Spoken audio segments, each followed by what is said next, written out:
and shine. Coffee's brewing, feeling fine. News is out and on the air. Shizzy Whiz nuts wild, but we don't care. Morning Whiz and Coffee.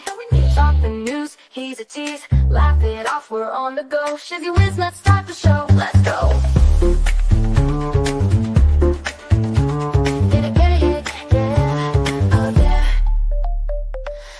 Spinning in the breeze, stupid jokes, he's such a tease. Sip the Java with a smile, pants are off but stay a while. Morning Whiz and Coffee, talk the news, he's a tease. Laugh it off, we're on the go. Shizzy Whiz, let's start the show, let's go.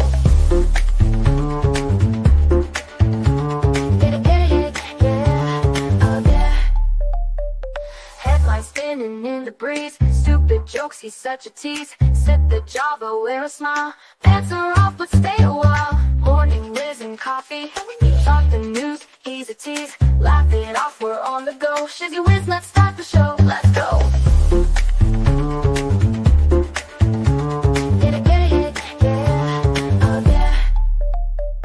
Serious is overrated, every day we're caffeinated. Talk the town but in a jest, Morning Whiz is always best.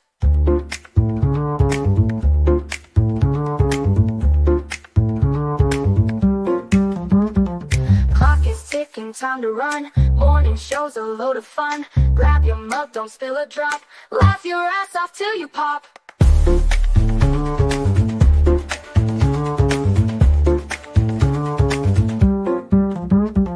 Clock is ticking, time to run. Morning show's a load of fun. Grab your mug, don't spill a drop. Laugh your ass off till you pop.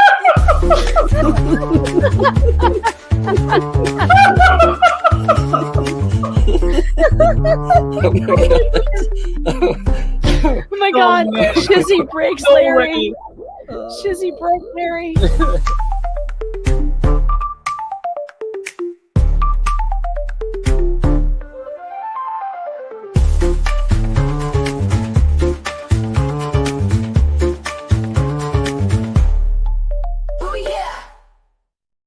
Good morning, everybody. How are you doing this morning? What a day. What a day. Hopefully we don't have any crashes today like we did yesterday. That would suck. That would suck. YouTube maybe want to get their head out of that thing that they call an ass.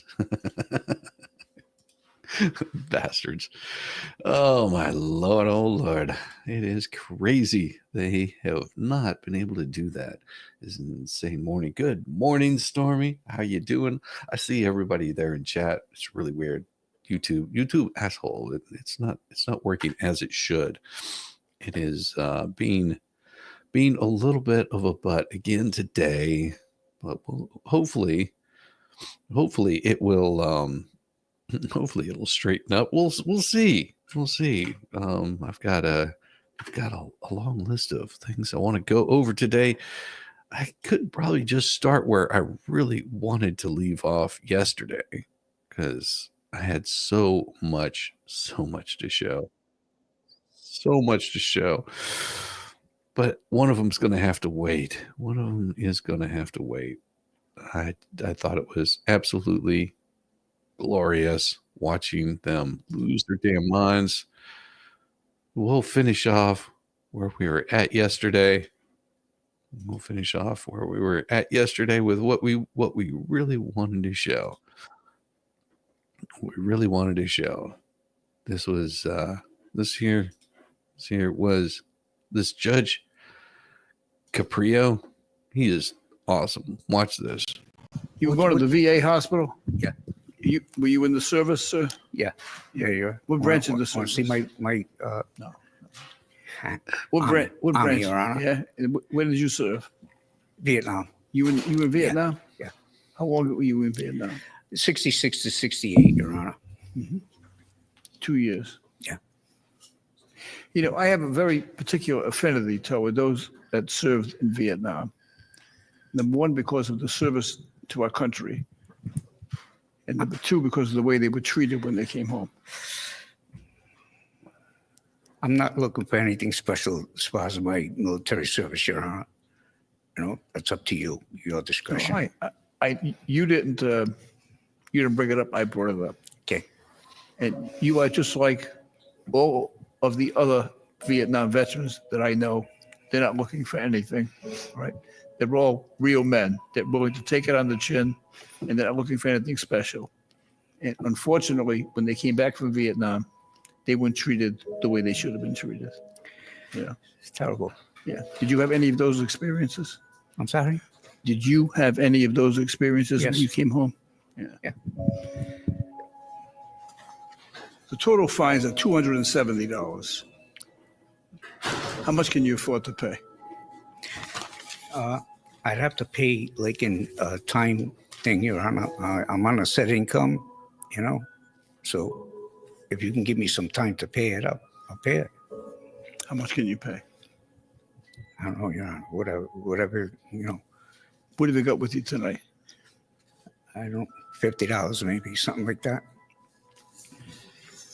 Sir, I'm going to charge you $25, and your $25 payment is going to be paid by one of the many people who have sent in contributions to this court to be used in my discretion for people that I think are worthy.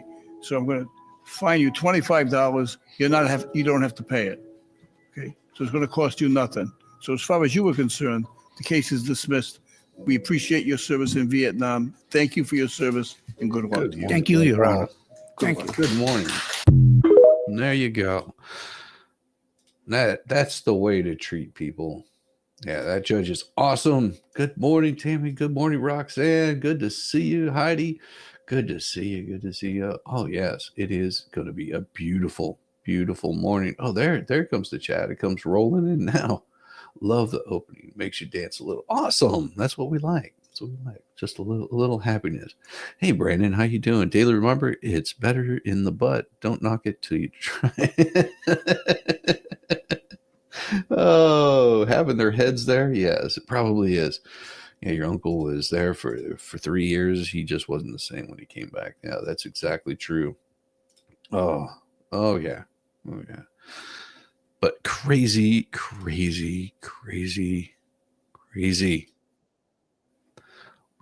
We're just finding all of the anger. Just let it flow. Let it flow. Send your kids to campus safely.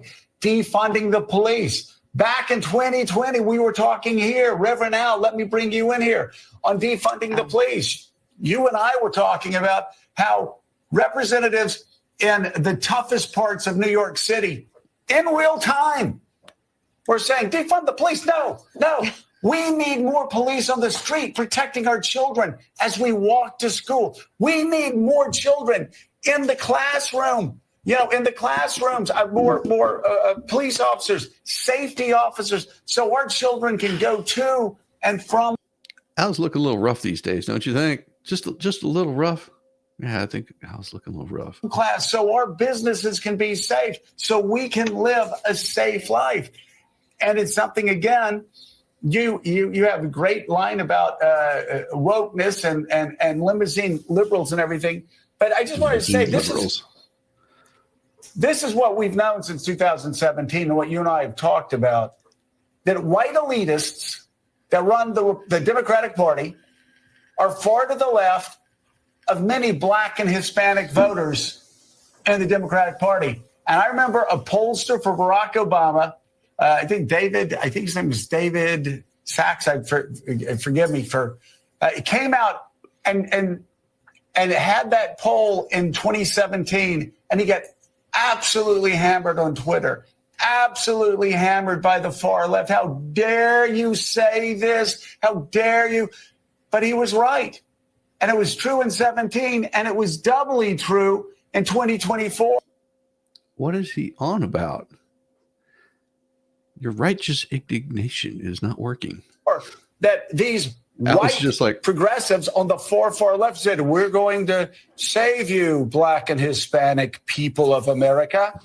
A lot of black and Hispanic people in America say, no, thanks. So too. You're kind of wild. You're too far left. We believe in the American dream. We want to be part of the American dream. Thanks, but no thanks. Keep that in your college class. That's right.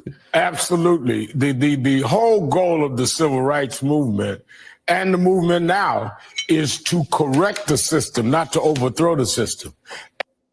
Really? Good morning. And to make things work equally for everyone, not to just upturn everything and change everything to some undefined utopia. And That's not what the big guy's been yelling for the past 20 damn years. these latte liberals that speak for Latte people that they liberals? don't speak to, that want to lead people that they don't even like, are running around trying to represent things that was never part of what we were saying. All of us that were on the forefront and still are police reform never said defund the police. We were trying. Bull squeeze. Every single one of them was screaming defund the police. Every damn one of them. Camel Toe was raising money in California, in Minnesota, in Washington for those that were screaming to defund the police. That's what the Summer of Love was all about. That's all the Summer of Love was all about. They wanted to defund the police so things like George Floyd wouldn't happen again. Trying to get police of color and of other circumstances up in these departments to deal with stop and frisk and deal with other things. And then when you come and disregard and disrespect common people that are trying to get their kids in college and pay the tuition and student debt loan forgiveness and all, and you're going to disrupt the campus. It was very interesting to me that they were very selective in the causes they wanted to fight, and the causes on the ground that everyday people had to deal with, they were absent, which is why many, I texted you on that last week, which is why many people, when they raised the problem, came back to us. And the woke people, I don't know what they were woke from, because we were never asleep. They were the ones up in the ivory tower taking a nap while we were. You were supporting them the whole way, and you have been supporting them the whole way. It's easy for them to back off on it now. Love how I remember what literally lions suck any eggplant it takes to stay relevant enough to profit off people's anger. Exactly, Brandon. Exactly. Just so crazy. We're dealing with people on the ground that have everyday problems. Yeah, Zanny, it is something that I've been saying on the show for a couple of years now, that when I would have dinner with Democrats, we'd all be sitting there having dinner, and I don't know. Oh, you would have dinner with Democrats. Democrats, I tell you. Oh, the righteous indignation. Good morning, Alita Lee. Good morning. It's 4:34 in Utah. Oh, yeah. That's right. Grabbing that nice morning cup of coffee, kicking back. Got the shizzy whiz nut on this morning. Isn't it odd when if people say, "Oh, where do you get your news in the morning?" "Oh, I listen to Shizzy." That's crazy. Damn Democrats. No, if your experiences are the same, and about halfway in, somebody would say, "My daughter's at pick the school," and my daughter's at University of Virginia. She can't even raise her hand and speak in class because if she says the wrong thing, she's immediately canceled. Right. And that's what you voted for. And that's what you voted for. And if you thought it was going to change, why do you think so many? Is my real name Fred? No, it's not. Oh, no, it is not. It is not Fred.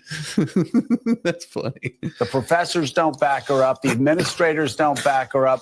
If you're at Columbia, good luck. If you're at a lot of these other elite institutions, good luck. I will say, even when I was at University of Alabama, 800 years ago, it was, you say something. Hey, stupid. University of Alabama wasn't around 800 years ago. The United States wasn't around 800 years ago.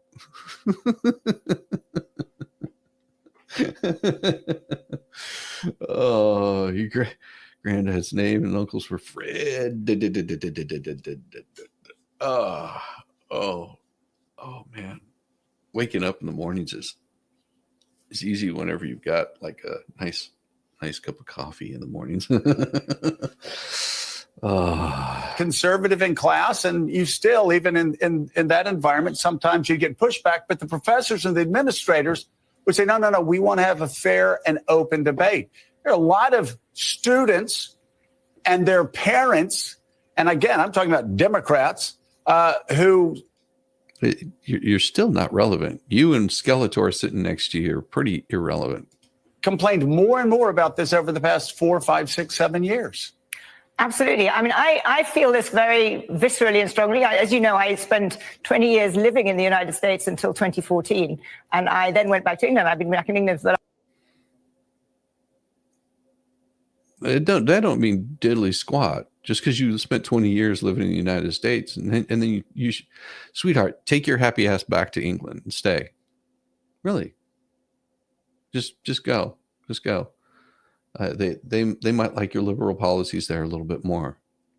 People got sick of it, as you can see from the last election. People did not like the policies that MSNBC was promoting. How much the hate they had going on. Awesome. Good morning, Bulldog JC. Good morning. Need coffee. That's right. the last 10 years. And I've been really struck when I come over in the last 10 years and I meet my friends. I lived in DC, so many Democrat friends. And I didn't think that I'd changed, but I felt myself having increasing numbers of arguments with people on cultural issues. Because I think the whole party, the whole elite milieu moved to the left in a very weird way. I mean, the whole issue, the trans issue, for example, where The Economist very loudly, very clearly all along took a view that was anti-woke, if you will. We were bullshit. They're looking to cover their ass now because MSNBC has become irrelevant to everything. They've become the voice of the woke.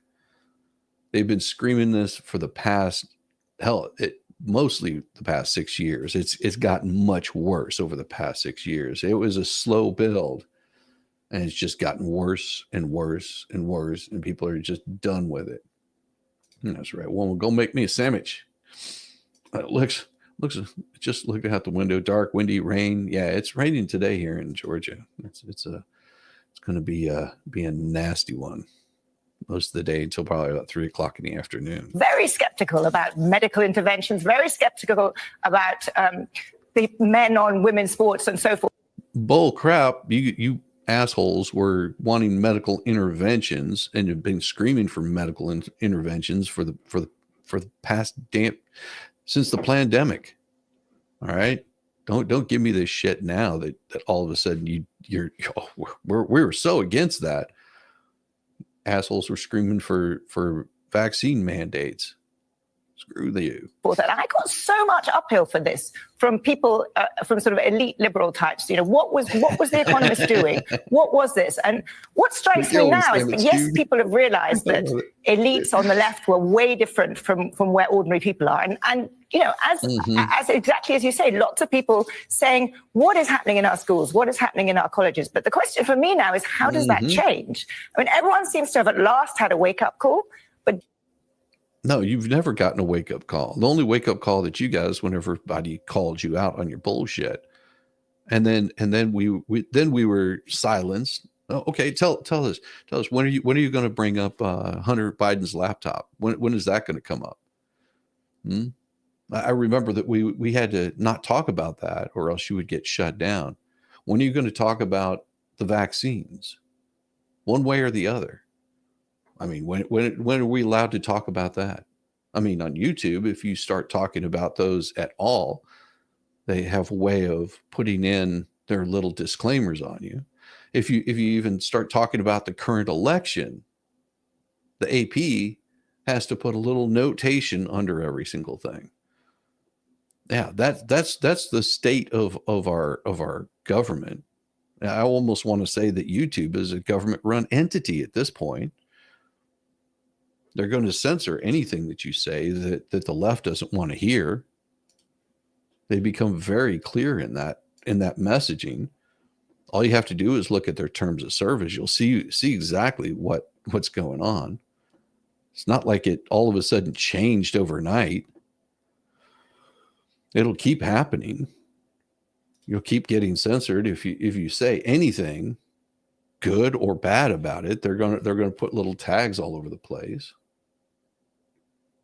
Why? Because they want to give some sort of context. Really? Just how does that change, and how do the kind of, you know, the elites of this party actually? But you haven't realized, sweetheart, you're one of the elites of the party. You MSNBC, CNN, ABC, NBC, Fox News, you're the elites of the Democrat Party. People are sick of it. You've worked yourself into complete irrelevance in the conversation, except to be mocked and berated. We turn things around. It's not obvious to me that that's going to happen fast enough. And I'm struck that even in the last few days, there are people on the cultural left doubling down on the cultural left's position. Like you did for the past 8 years. You guys have been doing it since Barack came in. I mean, one of the biggest talking points about Barack that everybody fails to recognize whenever Barack Obama was voted in and the right didn't want to vote for him, they were like, we don't like his policies. It's extreme. He's a socialist and we don't like those policies. One of the biggest talking points was, oh, you don't like him because of the color of his skin. I was like, what, the black half or the white half? You tell me which one. I guess you have to make a choice because you keep calling him a black man. But from what I remember, he was half black, half white. So which part were we not voting for again? Like I said, it was the policies we didn't like. That's why we didn't vote for him twice. And he won twice. Why? Because you kept pushing these identity politics. And now you want to back off on it? Screw you, Marine. Like, go suck a blow pop. So I don't know. It's your country, not my country. But when you live in London, you do sometimes come to the US and you think, what on earth is going on here? This place has culturally gone off the reservation on the left. You're telling me that England is not culturally off the reservation on the left? Okay. All right. Well, and so isolated too. And I said on this show before, really, we heard a whole lot. I'm sure The Economist was writing about this, but we were very critical about a man who is a swimmer in the Ivy League who Bullshit. You guys promoted that crap. You guys promoted what? Lee or George or whatever, Thompson. Yeah. Yeah, that was something that you promoted, you applauded. You couldn't understand why the right must be homophobic or transphobic or some crap like that. No, we were telling you it was a mistake. One of the things that you guys have been yelling at is whenever, well, you just not wanting to concede that that's a woman. No, it's dude. transitioned and swam against women, and suddenly he went from like the 386th best swimmer to against men to like the first against women. And I remember saying something about it at the time, and people going, "Oh, yeah, you were telling people that they were transphobic if they spoke out about it." Yeah, Lee, whatever his name was, Lee Thompson. Oh my God, how dare you say that? Why, you're a radical extremist. I said, no, actually, there's a Pew poll out that shows 85% of Americans don't give shit about polls. Just like this guy doesn't. If he's concerned with polls, that's why he's concerned. Agree with me. And it's so fascinating, Zanny. It's so fascinating that all of these people who have been championing women all of these years sort of abandoned girls who had been waking up and their parents have been driving them to go swimming or running track and field from the time they were 5 years old at 5 o'clock in the morning on Saturdays and Sundays. And what did you have to say about the boxer in the Olympics? What I didn't see you jumping up and screaming about that either. Yeah, it's nice that they can backtrack so easily. Like, just absolutely disgusting. And suddenly they abandoned them and won't say a word because they're afraid they're going to be canceled. It's insanity. I think that fear of being cancelled was what drove it. I mean, there was a sense amongst many in the sort of liberal elite, to use that. I guess you're. Oh, so are you going to go talk good about what's her name that wrote the Harry Potter stuff? Damn it, I forget her damn name. So you're going to go speak good about her that's been attacked, that they've threatened her life. So you're going to go speak good about her now? Yeah, all part of it here. To be worried about saying anything for fear of being excommunicated, for fear of being cancelled. And so people would go along with things that they knew were nuts. I mean, Latinx, what on earth is Latinx? No, as you've said lots of it on the show, no Latino person uses the word Latinx, but people. But you assholes did until you couldn't anymore. Once the world got turned off by your bullshit, like I'm watching these people that were screaming about this crap the whole time. Sort of spouted this because they felt they had to, and their DE&I officer told them they had to, and there was this kind of mini industry that built up around it. And don't get me wrong, there are important, real civil rights issues that still need to be dealt with in this country. Oh, now it looks like her producers are going, stop. You're going to get us canceled by the left too.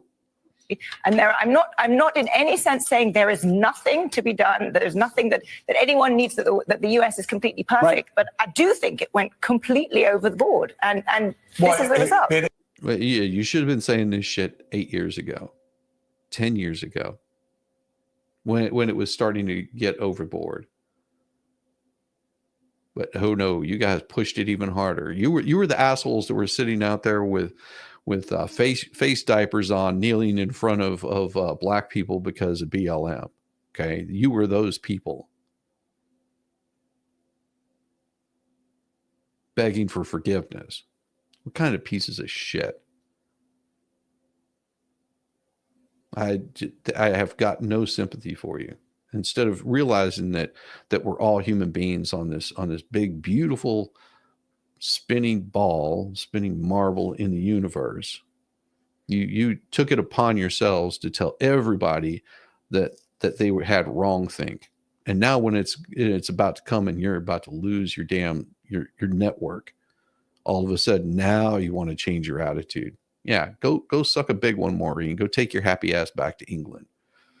It actually did. And you look at surveys for white elitists who write books about white fragility and talk about how horrible the United States of America is. You look at the surveys and it shows that more Black Americans and Hispanic Americans believe in the American dream than those people spouting those extreme positions. Yeah, we say every day we have a long way to go to be a more perfect union, but being an extremist and setting one party up to lose year after year, every 4 years, that's no way to do it. Zanny Betos, thank you so much. Zan. Exactly. You butt plugs just ran on this.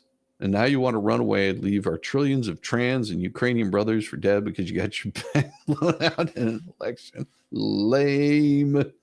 Exactly. Yeah. That is the kind of shit that is destroying them.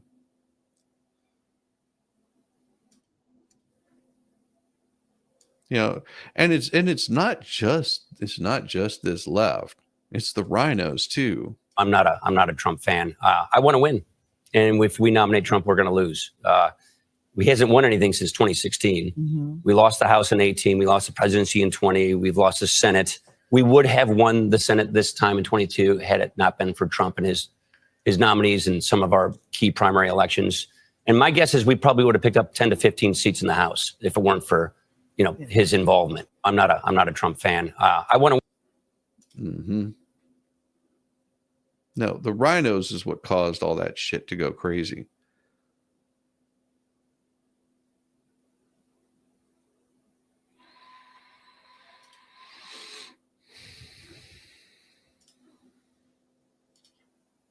Republicans elected a new Senate Majority Leader.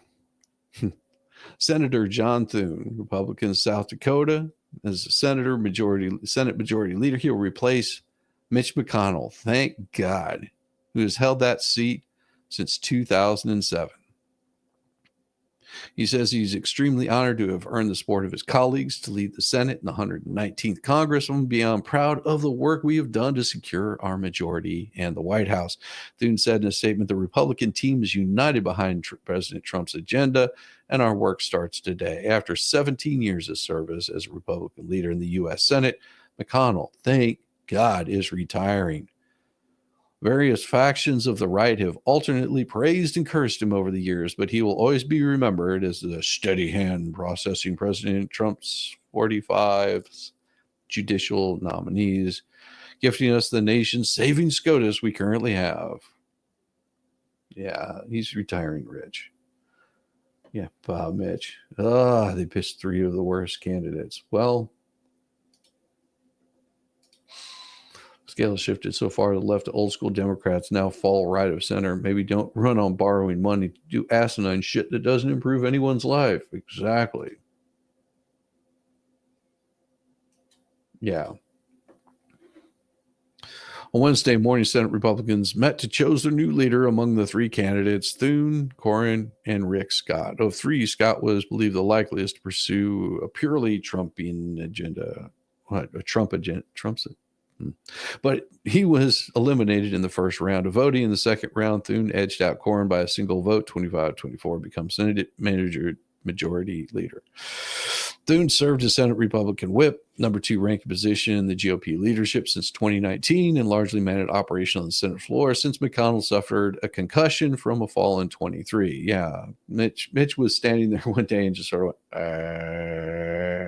like he needed, someone had to press the reset button on him. More importantly, at least of those eager to get Trump's agenda up and running as expediently as possible, Thune has agreed to host a conference for GOP senators next month. Attendees will discuss strategies and so on and so forth. President-elect Trump was in D.C. on Wednesday, where he met with sitting Joe Biden to discuss the transition between outgoing and incoming. Biden, who had previously repeatedly called Trump a threat to democracy, was notably cordial and expansive towards his past rival during the men's joint press conference.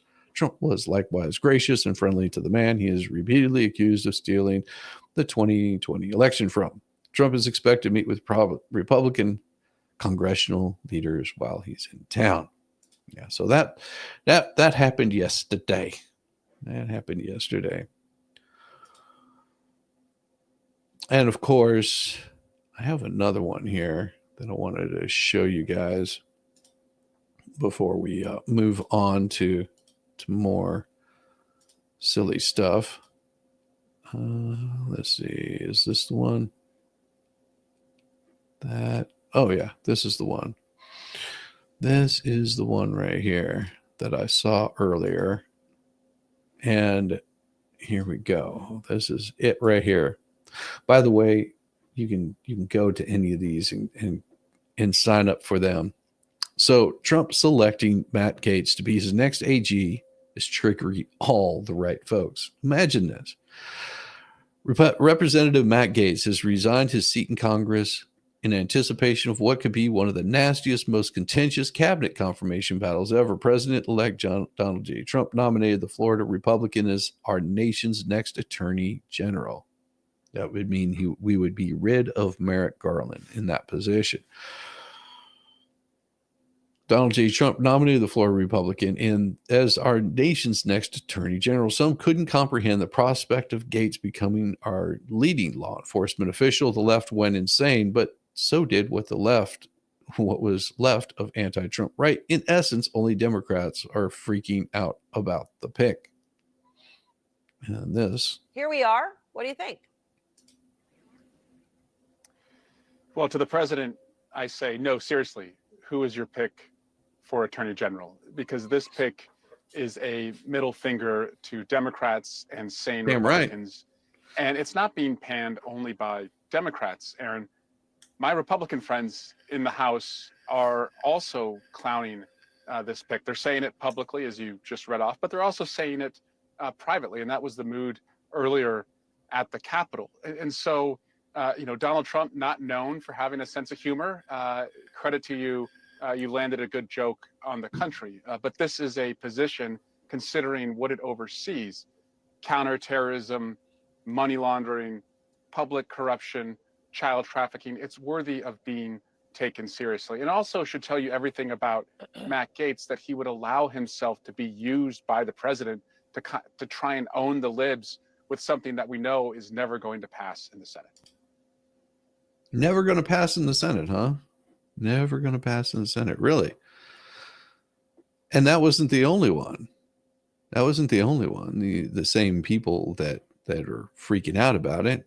So Andrew Weissman, this to me, while shocking and galling, is the least surprising thing Trump has done since he won. I think since he won Tuesday night, yesterday he put Marco Rubio atop the State Department, and people at this table said, oh, this isn't going to be so bad. On Monday, he made the announcement that he would turn to recess appointments. It's obvious that this trio of Fox News anchors, Matt Gaetz, whose biggest war in Washington is with Kevin McCarthy, and Tulsi Gabbard, was what the recess appointment was all about.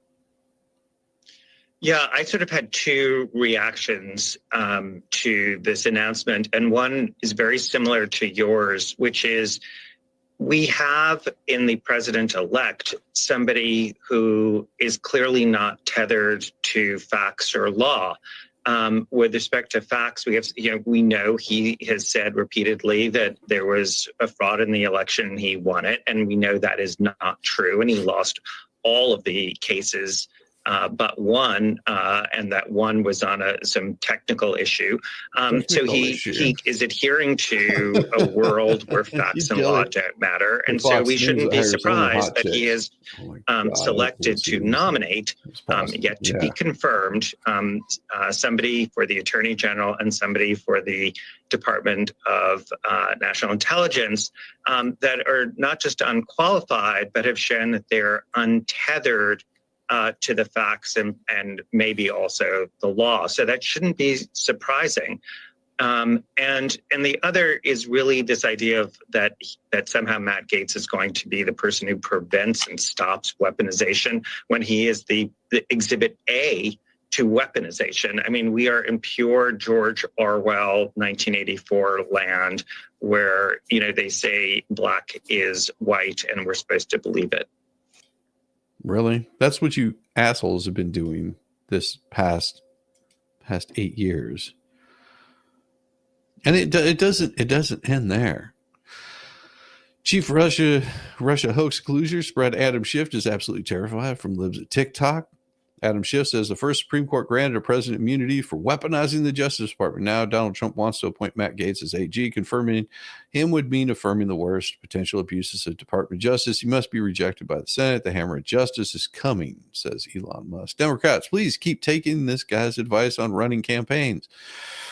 Representative Nadler, last I checked, a federal investigation your widely suspect behavior does not make you qualified to run as Department of Justice. My statement on Matt Gaetz' nomination as U.S. Attorney General, and it says this is Nadler's response on this. If there were any lingering questions in the direction Donald Trump will take our country, look no further than the nomination of Matt Gaetz as U.S. Attorney General. As both chair and ranking member of the House Judiciary Committee, I've had front row seat to Mr. Gaetz' antics. For 8 years, Gaetz has defended Trump. Through Trump's 34 felonies, he's confirmed sexual abuse against E. Jean Carroll. His gross mismanagement of classified documents is instigating a riot at the Capitol. For blind loyalty, Trump has rewarded Gaetz by nominating him as Attorney General. I have no doubt that Gaetz will execute Trump's plans to weaponize the federal government to punish his political enemies. Like many of Trump's picks, Gaetz woefully unqualified to be Attorney General. He has no executive experience because you don't need to have that to be AG. No experience as a prosecutor, don't need to have that as an AG. And any level of government, except he's been there for a while. With no prosecutorial experience of his own, Gaetz' long time with a prosecutor was likely during his own, as they claim, sex trafficking. This is where the left is going with it. They're claiming Matt Gaetz was involved in sex trafficking. Last I checked federal investigation, while his suspect behavior does not make you qualified. He is totally and completely unfit to serve as chief law enforcement officer for the United States. As leader of the House Judiciary Committee of Democrats, I will stand firm against Gates' DOJ and lead the charge against his efforts to weaponize the department. Now, Nadler, Swalwell, yeah, remember the guy with Fin Fin Bang Bang? Yeah, voiced their opinions in contrast. Murkowski, Republican of Arkansas, Tom Tillis, said Gates was unqualified or might be unconfirmable. CNN's Scott Jennings took a RU not entertained take, which was humorous. And of course, they go on and on and on and on. One thing that's true about Gates' nomination is that it angers all the right people, but it is true that he will get extraordinarily hostile if it reaches hearing levels. Good. Say what you want about Mr. Gates. He's someone who won't flinch in clearing house in the Justice Department. And Chuck Todd says these confirmation hearings may just save cable TV for the short term. That's how they feel about it. They look at it as entertainment. And of course, they will constantly keep throwing this bull about Matt Gaetz, trying to shed him in the worst light possible, like the AP does. Matt Gaetz once faced a sex trafficking investigation by the Justice Department he will now lead. Representative Matt Gaetz of Florida was once embroiled in an sex trafficking investigation by the Justice Department. He's been tapped to lead. It's under scrutiny by the House Ethics Committee over allegations including sexual misconduct. He has spent years enmeshed in scandals that threatened to derail his confirmation as top federal law enforcement officer by a Republican-led state. Gaetz was vehemently denied any wrongdoing and said last year the Justice Department investigation into sex trafficking and so on and so forth. Yeah, this is the kind of shit that you hear, but I like to hear this.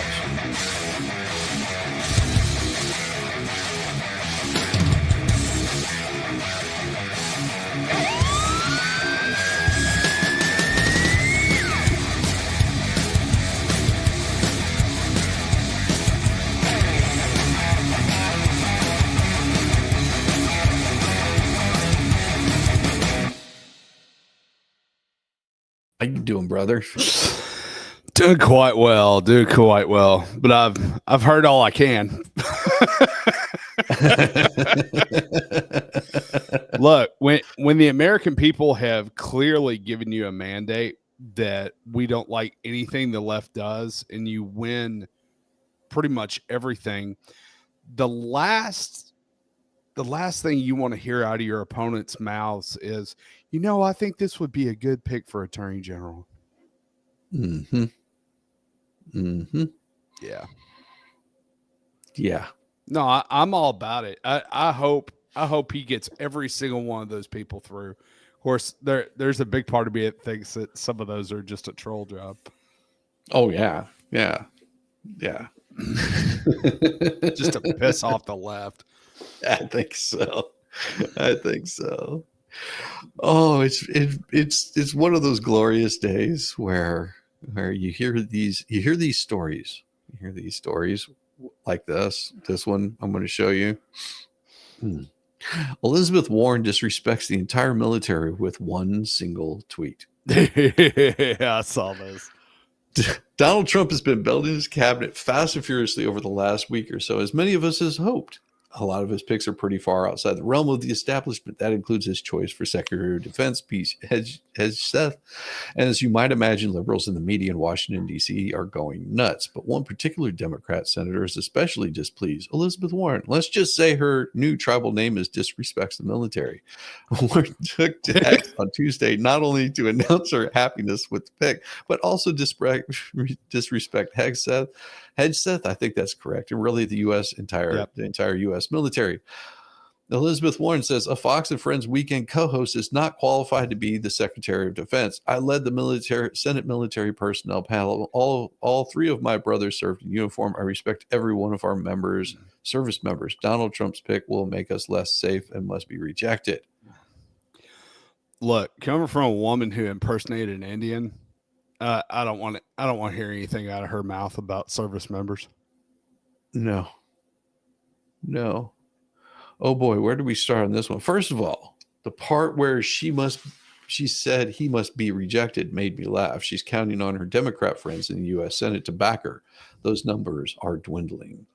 Second of all, to call this man a Fox and Friends weekend co-host only and say he's not qualified to be Secretary of Defense is incredibly degrading. I'm not going to run through his entire impressive biography, but I'll hit the highlights with a quote from my colleague, Matt Margolis.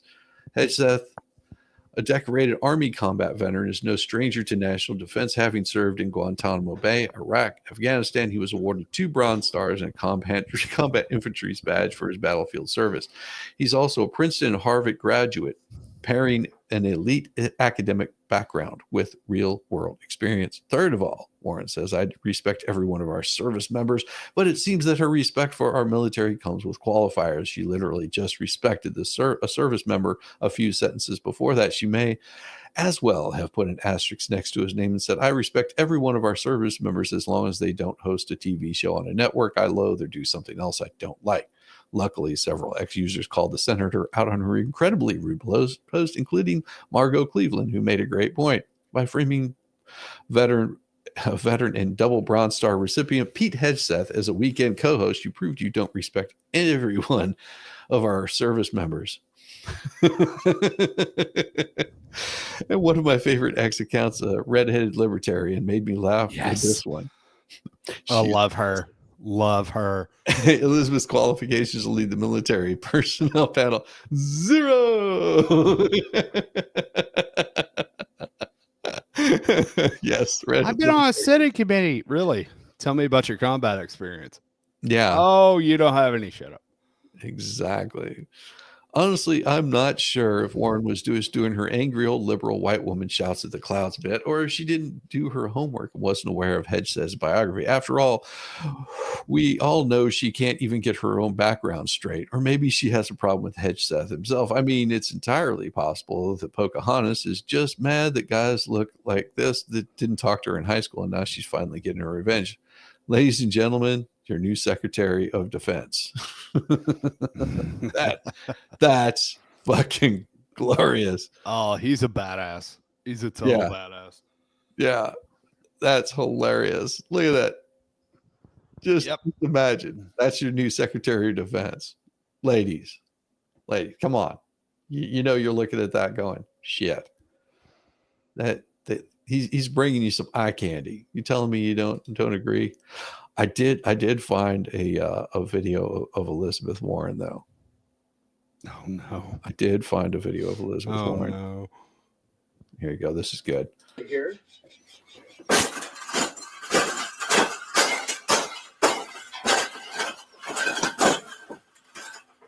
think we got it. I think we got it, Paula. We got it. That's the best thing that's ever happened. Oh, you don't like those cages either, hey? That's what it needs. Another one. These cages shouldn't even be in production, right? So, we've made this cage. We've made this cage good now. Exactly. We can throw it exactly where it belongs, right, Pebble?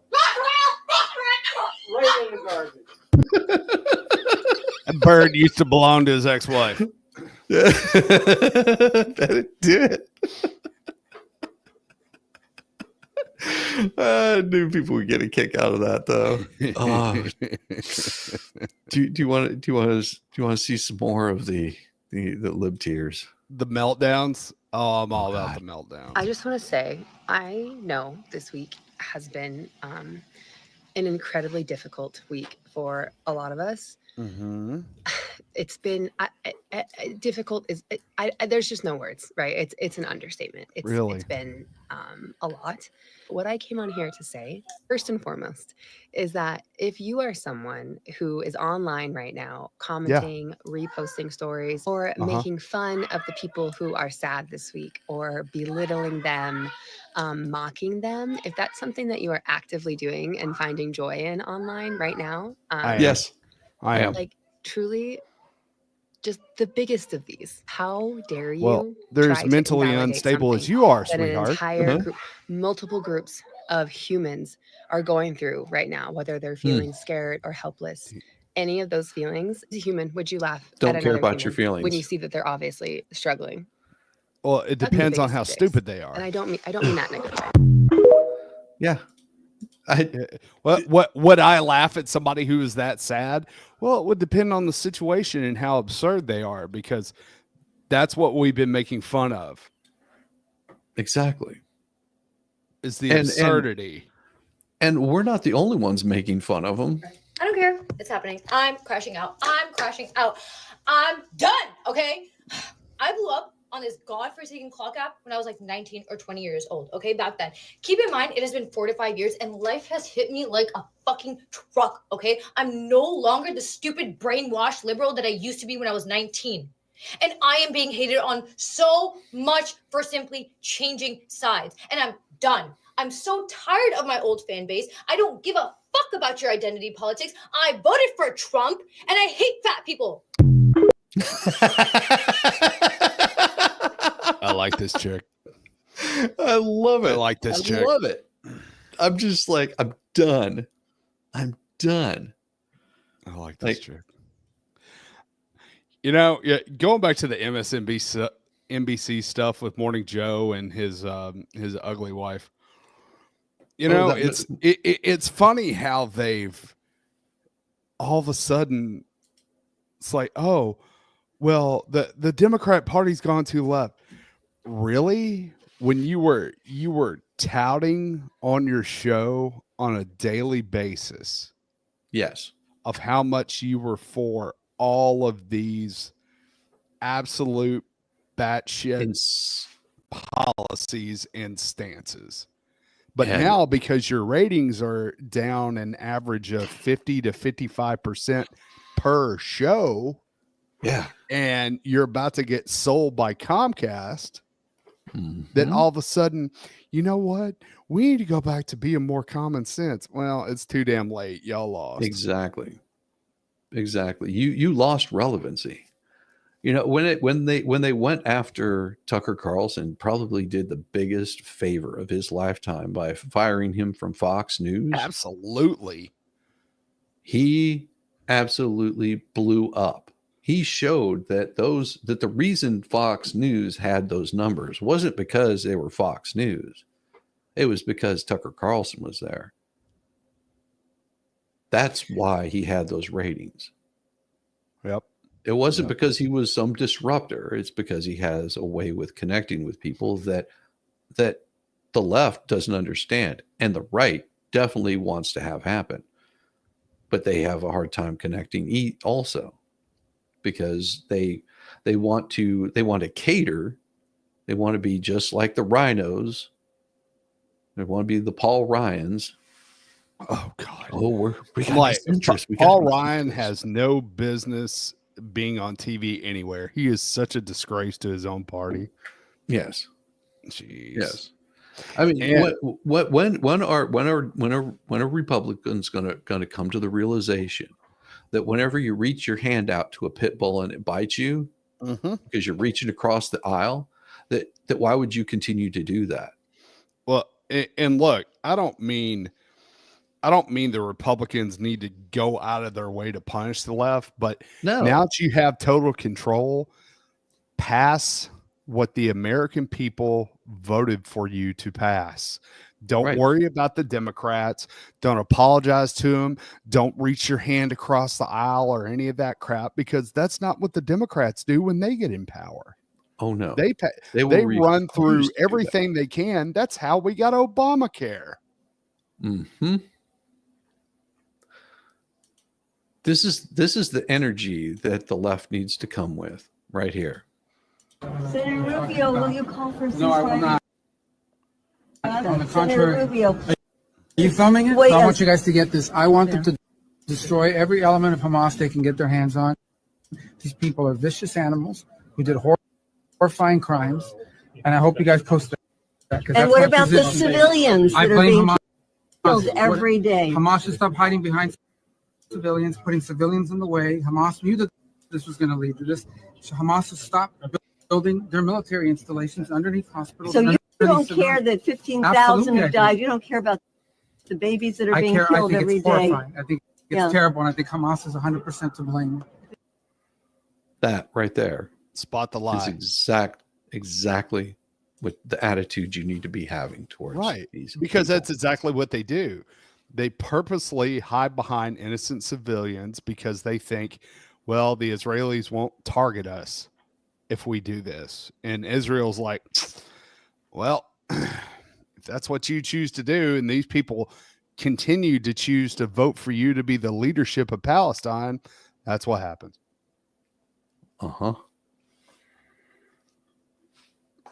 You know, everybody knows it. We were just talking about MSNBC and CNN, and this has been CNN and MSNBC, NBC, CBS. This has been their attitude. So speaking of policy, your campaign flooded the airwaves in the battleground states and on national cable, even on networks and streaming during NFL games, with ads specifically focused on a trans issue. I want you to listen to some of it, and we'll talk on the other side. Even the liberal media was shocked Kamala supports taxpayer-funded sex changes for prisoners and illegal aliens. Every transgender inmate would have access. Kamala's for they, them. President Trump is for you. The transgender community in the U.S. is very, very small. It got really outsized attention. There are a lot of people who say that your campaign demonized the trans community as a way to present a wedge issue for perhaps men of color, suburban parents. Why do you think, and I know you believe that those ads worked, why do you think they worked? Well, first of all, we didn't demonize the transgender community. In fact, this really isn't even about transgender issues. This ad is really about misplaced priorities. At the end of the day, it is a small minority of the country that thinks taxpayer dollars should be spent on that sort of thing. And when you have a majority of the country who is saying very clearly that they don't believe the government is working for them, they're worse off than they were 4 years ago, the country is in the wrong track. And then to see a presidential candidate who is saying she's going to move this agenda forward and that's how taxpayer dollars should be spent, it just doesn't comport with them. They don't think the government is working for them. People want the government to be doing what their priorities are. And frankly, spending taxpayer dollars to give transgender surgery to prisoners is just not a priority of the American people. And that's why the ad was effective. It's about misplaced priorities on behalf of a leader. So it was using the top issues that are most important to voters, the economy. Yeah, dummy. That's what they voted for. Economy and immigration, and presenting it through an ad that was very memorable. Were you surprised that the Harris campaign didn't respond in kind? No, because they had no response. They have no policy. They had no policy. What were they going to respond with? I mean, if the left would have been smart, and I mean this seriously, if the left was smart and they think that their policies are so good, all they had to do was just say, we agree with everything that they just said. That's where we put our priorities. Mm-hmm. But they didn't do that. And I'm serious when I say this, because you know what happened whenever the people start going after Trump, saying he's gonna secure the border, he's gonna have a mass deportation. He wants all of the illegals out of this country. Yeah. What happened whenever they said they're going to deport, they're going to have mass deportations? Trump's team said, hey, we couldn't have made a better ad. Thank you. That's exactly what we want. We're telling you what our policies are, and you're showing exactly what our policies are. Thank you very much. Well, go back 8 years ago when Trump first got elected. They were calling him a racist for wanting to keep all these illegals out of the country. And now the American people, I guess all of America is the same. All of America is racist because they don't want, hundreds of thousands of illegals coming into the country and, basically taking the resources away from the people that actually need it. Right. I mean, tell me how this, how much money an illegals getting paid and how they're being housed in some of the finest hotels in New York City, but yet they have veterans sleeping on the street. How is that possible? Well, hell, for crying out loud, day one after Trump got elected, the mayor of New York is like, okay, no more free money for food for illegals. Why were you doing that in the first place? They're illegal. Don't give me this asylum BS either, because in order to reach asylum, you have to apply for asylum from the first country you come to. It's not, hey, we'll go to America and seek asylum.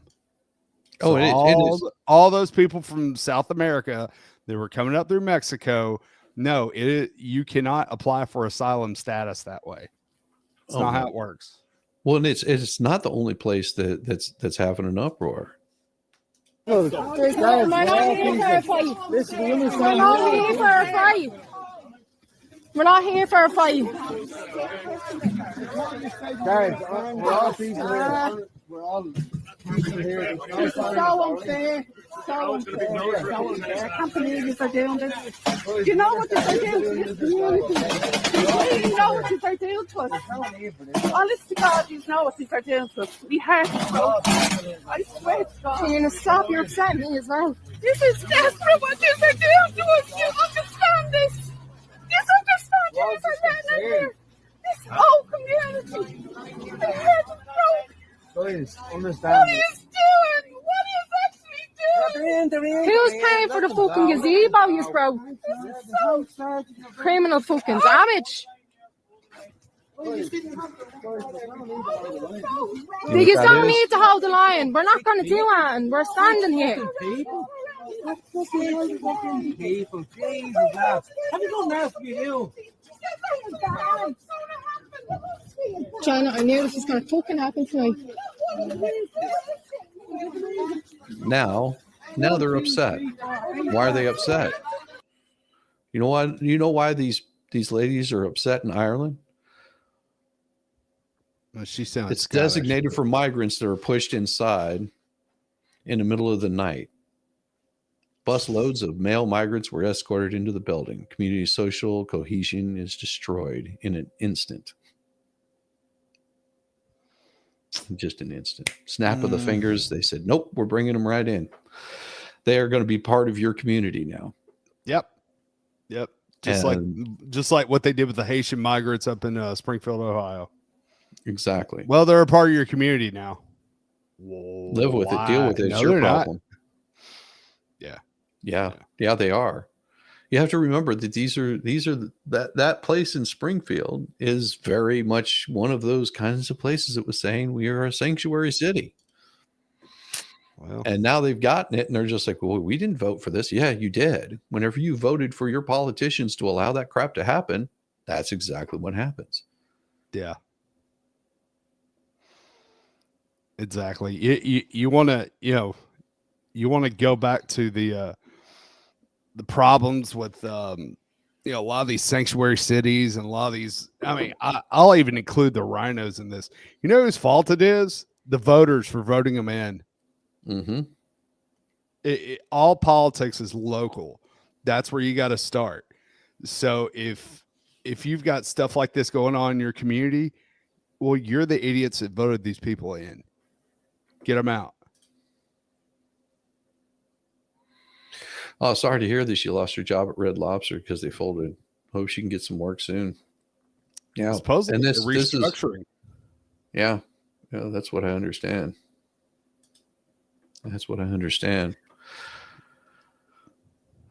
And people wonder why did the left lose? I am experiencing this unfamiliar feeling, and I wondered if anyone else has been feeling this way. So I'm at the dog park, and I feel so mistrustful. Like, I don't know who's on my side and who's on the other side. I mean, I know we're going to start wearing the blue bracelets, and I think that will help. But, like, does anyone else feel that? I just have this fundamental mistrust. Like, I'm just looking at everyone going, are you I think part that of runs why deeper this than an happens? election, lady. Are you a safe person? Like, I can only imagine how the marginalized communities are feeling right now. Marginalized, huh? And I also don't want people to be looking at me thinking, oh, white woman, she definitely voted for him. Like, yeah, she did. Very unsettling feeling. Is anyone else experiencing that? I am experiencing. I love these self-righteous people talking about how they don't feel safe. Shut up. Shut up. And the people on the right aren't hunting y'all down. The people on the right are celebrating. Yeah, here's the way the people on the right are responding to that lady on the left that had that little thing to speak out about. To all you people that are getting on social media over the last couple of days and saying, if you voted for Donald Trump, unfriend me. I have no respect for you. We are not the same. Let me ask you a question. If you have to go to the hospital today, or your husband has to go to the hospital today and get heart surgery, did you make sure that you vetted the doctor to see who he voted for? And if you have to go get on an airplane this holiday season to go see your mother, your daughter, your sister, your brother, before you get on that airplane, No, are you they've gonna disowned check him. with the pilot in the cockpit to make sure that he voted for Kamala Harris? And if he voted for Donald Trump, are you getting off? Please If your car breaks down on the side of the road and you need a tow truck driver to take your car to the mechanic, are you going to make sure you ask the tow truck driver, wait, before you come get my car, who did you vote for? And when he takes it to the mechanic, you're going to call the mechanic and say, before you fix my car, I need to know who you voted for. And if your animal is sick and then you're in dire need of a veterinarian, are you going to call the vet and say, hold on, before you save my animal, I need to make sure you voted for Kamala Harris. I need to make sure that we're all on the same side. And if your house catches on fire and you call 911, are you going to make sure you tell the dispatcher, only send the people who voted for Kamala Harris? Go ask a veteran or a soldier who they voted for. Because if you have no respect for the people who voted for Donald Trump, that you have no respect for our soldiers, and you don't fucking belong here. Simple. Simple. I am not a Democrat. I am not a Republican. I voted for Donald Trump because he was the better of the two. Because she can't even make a full sentence without a teleprompter. Because she doesn't even know what nationality she is, and she has to change her accent per who she's talking to. I do not care if you're white, you're black, you're Spanish, you're purple. I don't care if you're a fucking unicorn. I love everybody the same. I give you all the same chances. When you fucking cross me, my family, when you tell me I am a mother, I have stage 4 breast cancer, I am a business owner, I pay my taxes, and when you come and you tell me that I voted to have my children's rights taken away, that I have their futures, voted to have their futures ruined, you fucking mess with the wrong girl. And I am sure that there are millions of other mothers that'll stand right beside me saying the same Sure, thing. this lady isn't a redhead. Don't come on here and She's fucking on fire. cross us.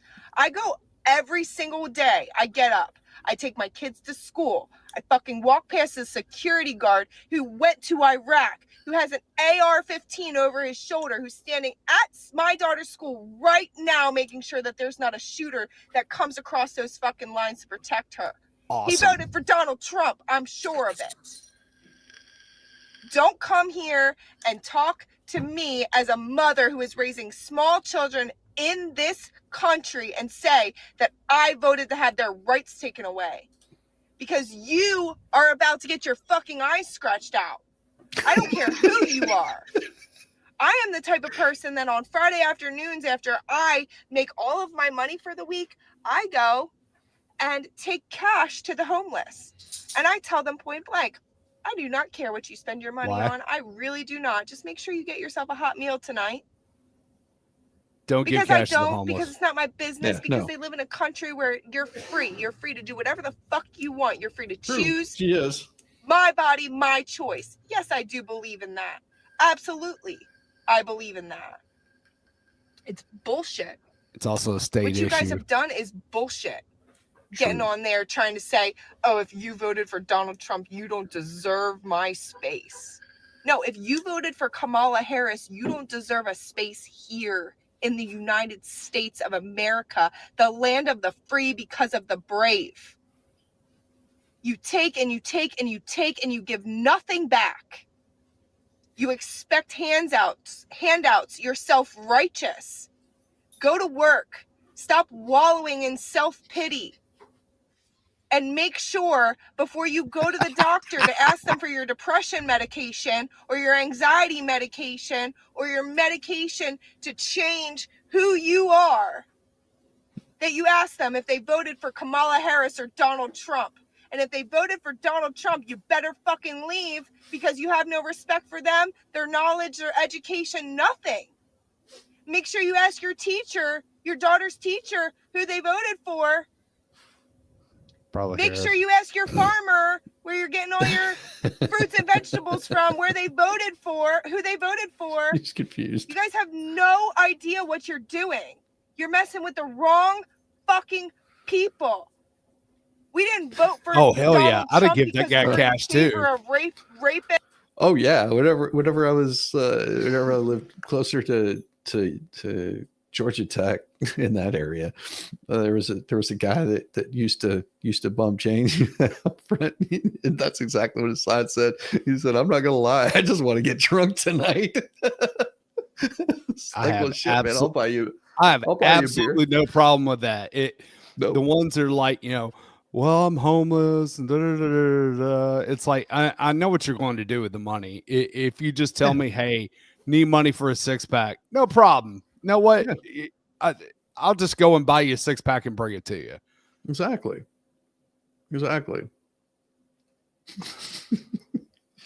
Whatever, man. Or racist or whatever the fuck. No, we voted for Donald Trump because we need change in this country. Mm-hmm. Because we're sick and tired of going to work day in and day out and not having any money to save. Well, you wouldn't have any money to save because you keep giving it to the fucking homeless. So stop it. Yeah. I think you need to be cut off. Yeah. Yeah. You clearly are making bad decisions. You need to be cut off. Oh, I'm going to go grab some more coffee. Cool if this plays out for a bit. Go ahead, man. $400+ a week to feed a family of 4. We are fighting for single mothers who can't fucking do it alone. I am the same person that if somebody walked up to my car right now and said, I cannot afford to feed my children today, I would pull $100 bill out and hand it to them. Whatever you need. So don't fucking put me into a box. Cynthia, I see him in Nashville all the tell time. me that you don't respect me because I voted for Donald Trump. You should respect the people of America because we are united and we are fighting for the same things. It comes down to the matter of fact that you lost and we won. And that's what it is. You're sore losers. You can't see your way through it. Preach. Why don't you give it a chance? No, because you're so close-minded that you refuse. So you will wallow in this fucking darkness for the next 4 years. And you know who's going to suffer from that? Your children, your health, your people, your family, because misery loves company. No, because they voted for Trump, and like these me, idiots are disassociating themselves from even their own children that voted for Trump. We weren't meant to be so stupid.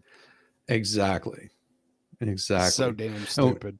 And if people are doing that, they deserve every single bit of it that comes out about that. If you're so damn mentally ill, and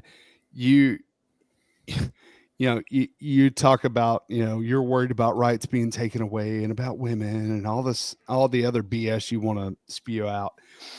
If you're so damn mentally unstable that you're like, well, my kids voted for Trump, so I'm disassociating myself with them, then what kind of connection did you have with your kids in the first place? It must not have been a good one. Right. You came to us tonight from a homeless hub. Yeah. You've been there since last June, is that right? Yeah. You're there and you have your 4-year-old son with you and he has complex medical needs. Yeah. Can you just very quickly tell us, how did you end up there in this situation? So I was private renting a property for $2,700 a month, and issues came across with my little boy's crash. So I left my job and I just couldn't sustain the rent, and I had to declare myself homeless. So the hub, you've been in the hub since then? Yeah. How are you finding it there? Very hard. Last year, you got a call from Wicklow County Council that changed your life. Yes. I received a letter very unexpectedly, basically saying that I was being nominated for housing if I was interested, which absolutely. And I was put forward and I was accepted by the cooperative housing, and we've been in our forever home since. Okay. Yeah. That's a homeless mother. She got kicked out where an African migrant says she was just awarded one of those homes. Oh. Yeah. Jeez. She's not, it's not a migrant. It's an illegal alien. Where the hell are these people's priorities? You take care of your own countrymen first. I don't care where you are. You take care. You know what?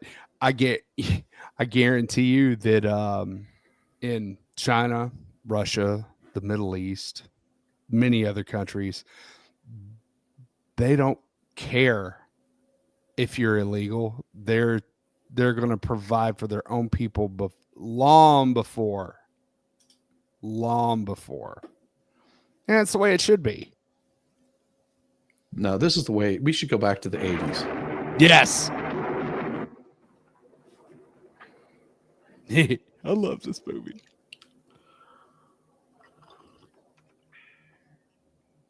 Would you like a little whiskey, man?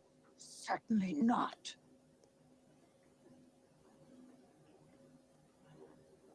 I got Coke.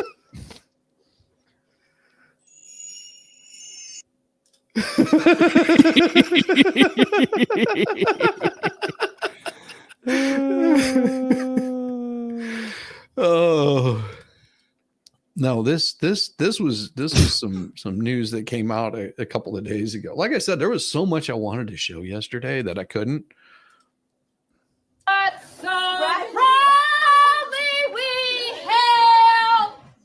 It's the teacher freakout the whole country is talking about. 52-year-old chemistry teacher Margaret Giesinger sings the national anthem while cutting a student's hair. By the twilight! The student can't believe what's happening. Next. Why? I'm not done. That's when Giesinger turns her scissors on a young lady who flees before any hair is cut. Oh, Miss Jeans. Total chaos ensues. The whole class runs for the exit, and the teacher ended up getting arrested for alleged child endangerment. Today, she is still behind bars. I spoke with her husband, Peter, about the bizarre episode. What would possess your wife to do such a thing? This is beyond, anything I could imagine her doing. Something happened to her stress-wise, and she just must have flipped out. Students at the high school outside Fresno, California, say the teacher had been acting strangely for several days before the meltdown. Wow. What do you think caused it? What happened about 9 days ago? Yeah. What happened about 9 days ago? Well, let's ask James. Let's ask James. What was James say? We have no legislative power. We have no executive power. We have no judicial power. So when you're out of power, you're an opposition party. And go and tell all of the people that are sending you and asking you for money, justify what you did, justify what you did wrong, and tell us what you're going to do different. Because what you've done ain't worth a shit. Get your head around that. In all of the Washington-based Democrats farting around, going to wine and cheese parties and talking about how misogynistic race, get your ass out of Washington and go work on a 2026 campaign and do penance to make up for your goddamn arrogance and stupidity. Well, we're going to say we told you so. We told you this identity shit was disaster. We told you to get out in front of public safety issues. You didn't. We told you to have an open process and demonstrate the magnificent and staggering and deep talent that exists in the modern Democratic Party. You didn't. We told you to differentiate yourself from Biden. You didn't. I hate to be some fucking know-it-all, but all of these things are part of the record.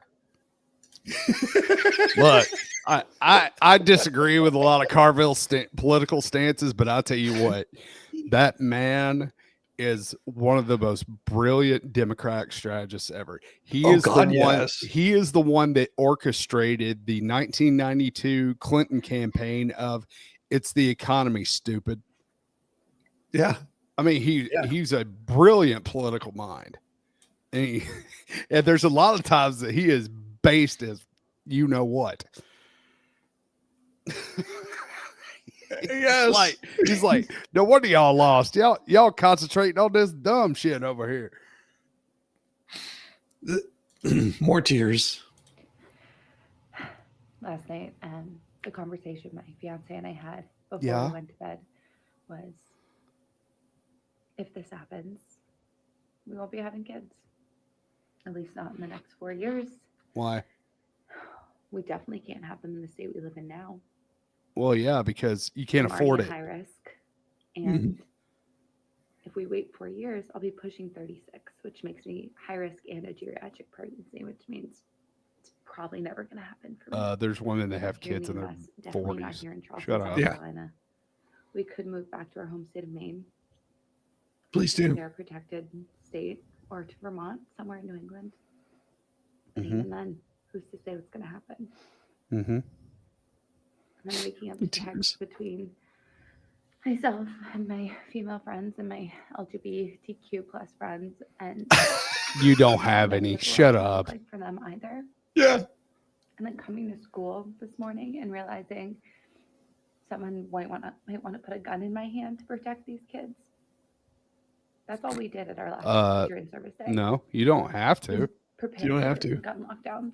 I wouldn't want you to touch one anyway. You're not trained. And that's the world they're growing up into. So I hope you voted. And I hope you know what you did when you voted. Oh, we did. We were very clear. You're making a choice not to have kids. Your kids are going to be safer now than they would have been if Harris had got elected. Yep. Your kids would have been targeted for who they are by all these little communities. Whereas now it's like, you know what? We don't need to be concentrating on dividing things up anymore. So make the frog straight again. So dumb. Making the frog straight again. Palate cleanser. Palate cleanser. Come on, buddy. Palate cleanser. Don't worry, it's going to get better. There you go. There you go. There you go. All right. Palate cleanser. It's going to get better.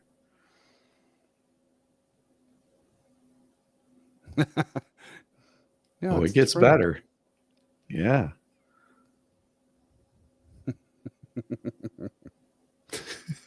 Hanging out in the bathtub, eating breakfast. Eating its own.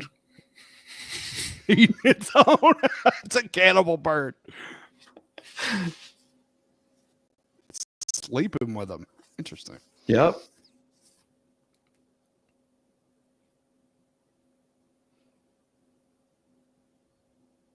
I knew you guys needed a palate cleanser. She's a redhead. I was supposed to say the redhead's a palate cleanser. That's the redhead. I love the responses to the meltdowns too. Liberal women losing their ever-loving minds because Trump got elected again. We need to have a little chat, you and I, okay? Stop it. There is no war on women. You can still walk around Target with your $12 Starbucks latte. You can vote, you can drive, you can start a business. If you're crying that you can't get an abortion for funsies on your lunch break in certain states, that's not Trump's fault, and please get some help. You are spoiled compared to many women in other countries around the world. Your party has manipulated you into thinking that your rights would be stripped, so let me give you a perspective shift.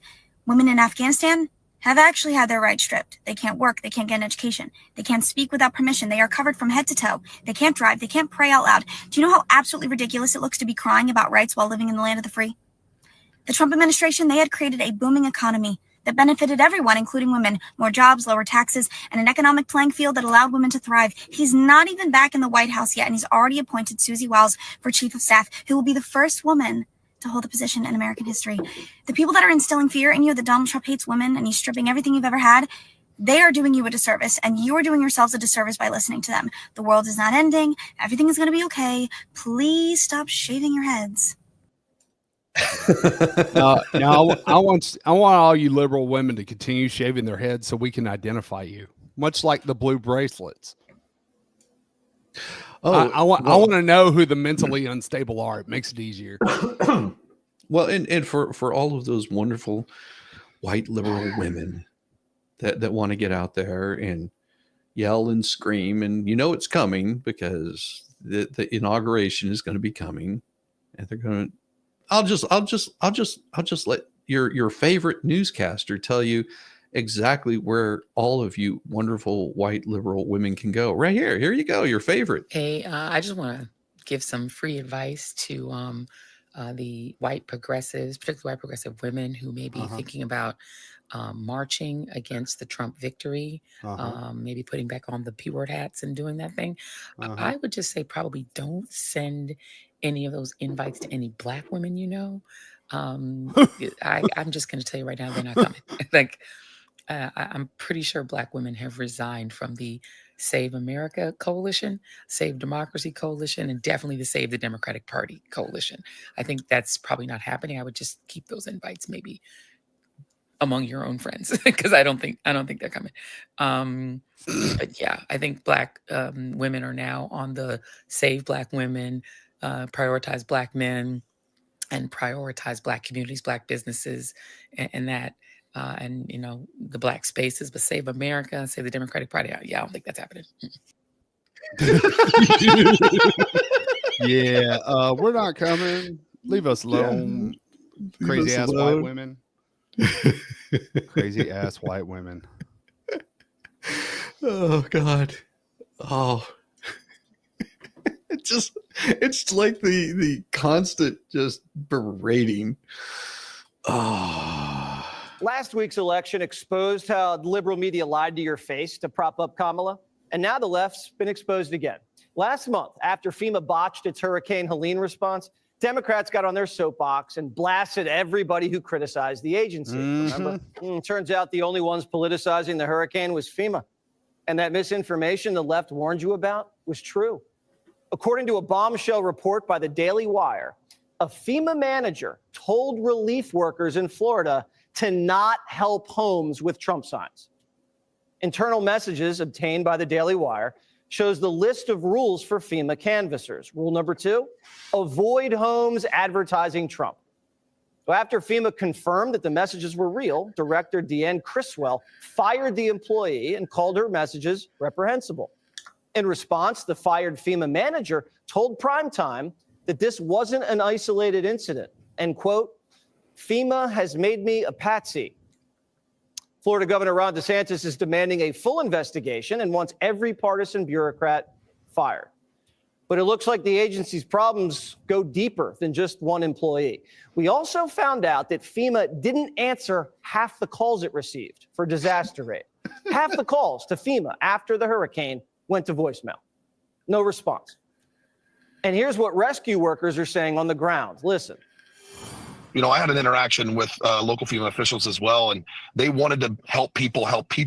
And what was the interesting thing is it was stated that, hey, we can't have our fingerprints on this, which I think it leads back to the actual question, which is, what sort of culture and what sort of fear is there in place at some of the lower levels of FEMA personnel where they're afraid they're going to lose their job if they don't speak up against actions that are blatantly not aligned with what the organization is supposed to be doing?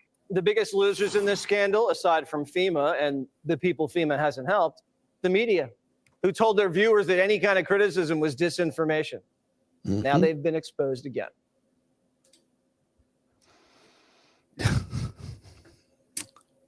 Yeah.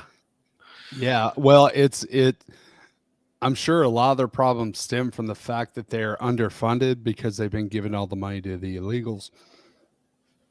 Yeah. But that never happened according to them. Oh no. No. Because here's the response for your federal government. Here's the response from your federal government right here. Polymarket predicted Trump's victory, and now the FBI has raided its CEO's home. Yes, they still hate you.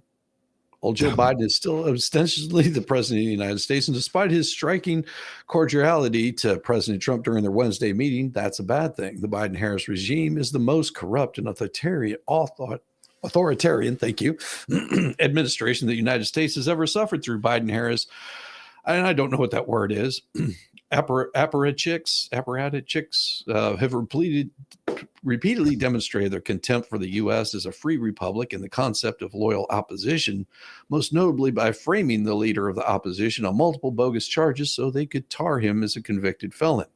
On Wednesday, they showed that even on their way out, as vindictive as dangerous as they've ever been.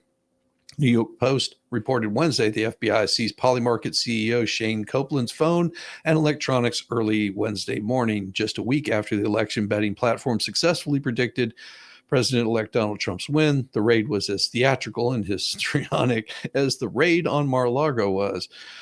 The 26-year-old entrepreneur was woken up at 6 a.m. in his Soho home by U.S. enforcement officers who demanded his phone electronics. Why show up at 6 a.m.? Why demand his phone electronics? Whatever this was about, it was really necessary to treat Shane Copeland as if he were armed and dangerous. Apparently, the answer is yes, because Polymarket had the audacity to represent accurately the electoral groundswell for Trump.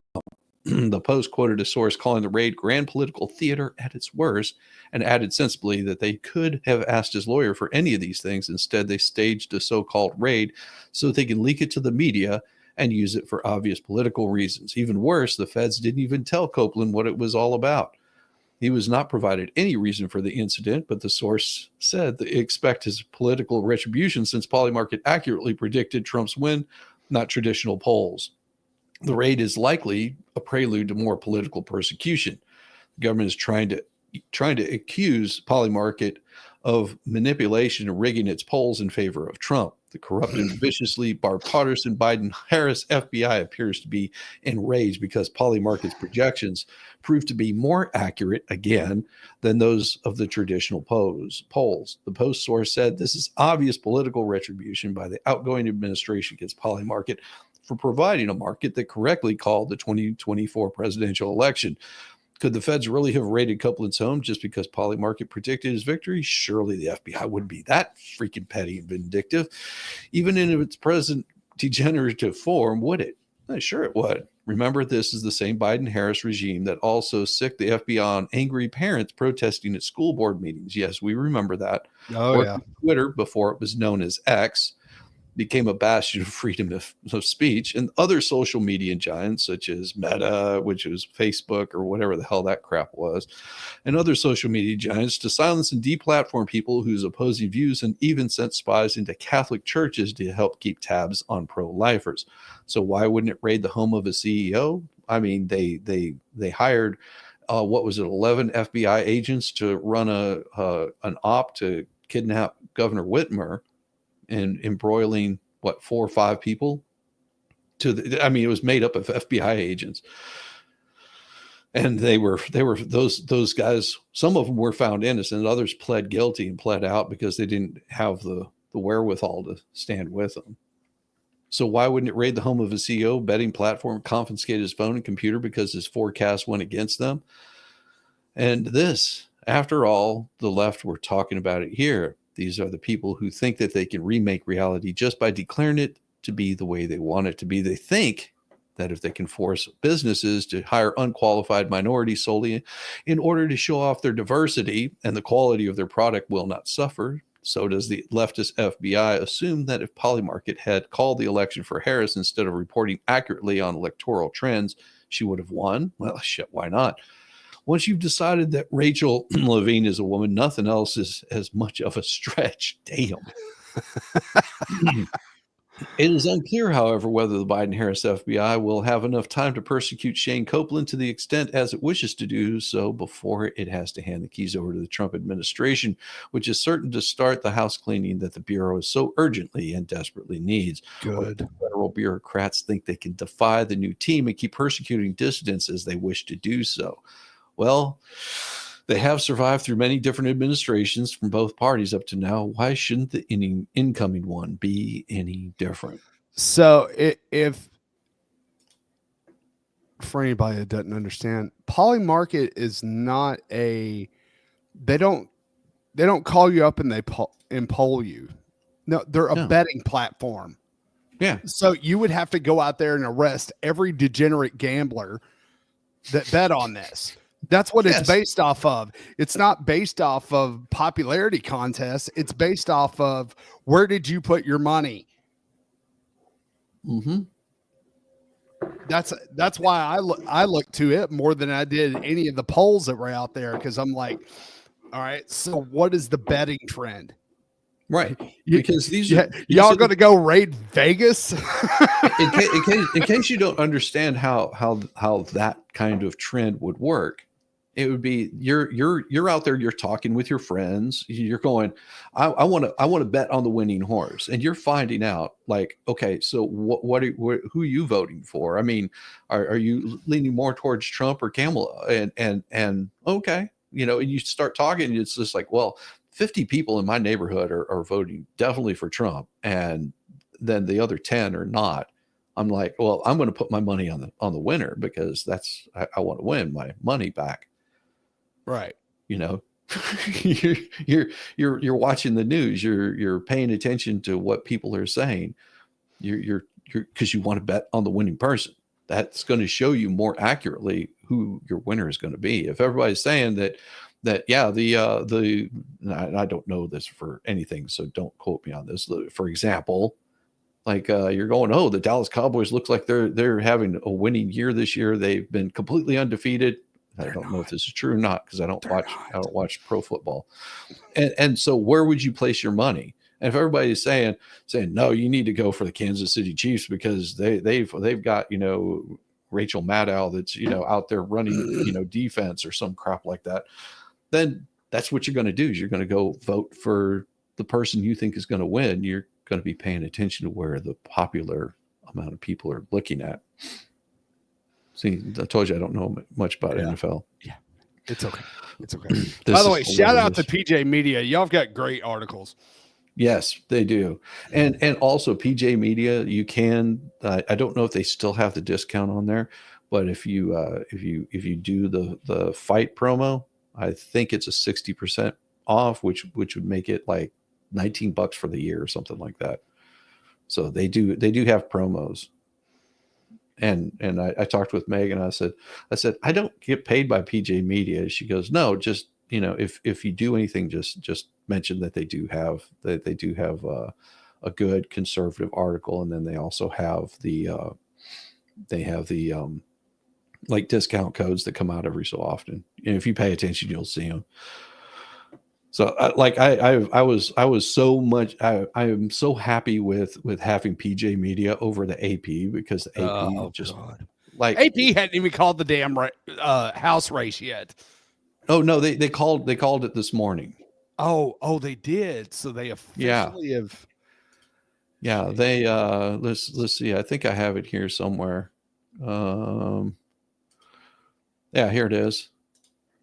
So this was released at it was last night, November 13th at 10:58. Washington Republicans have won enough House seats to control the U.S. House. At 10:58, they finally called it last night. Well, here's the funny part.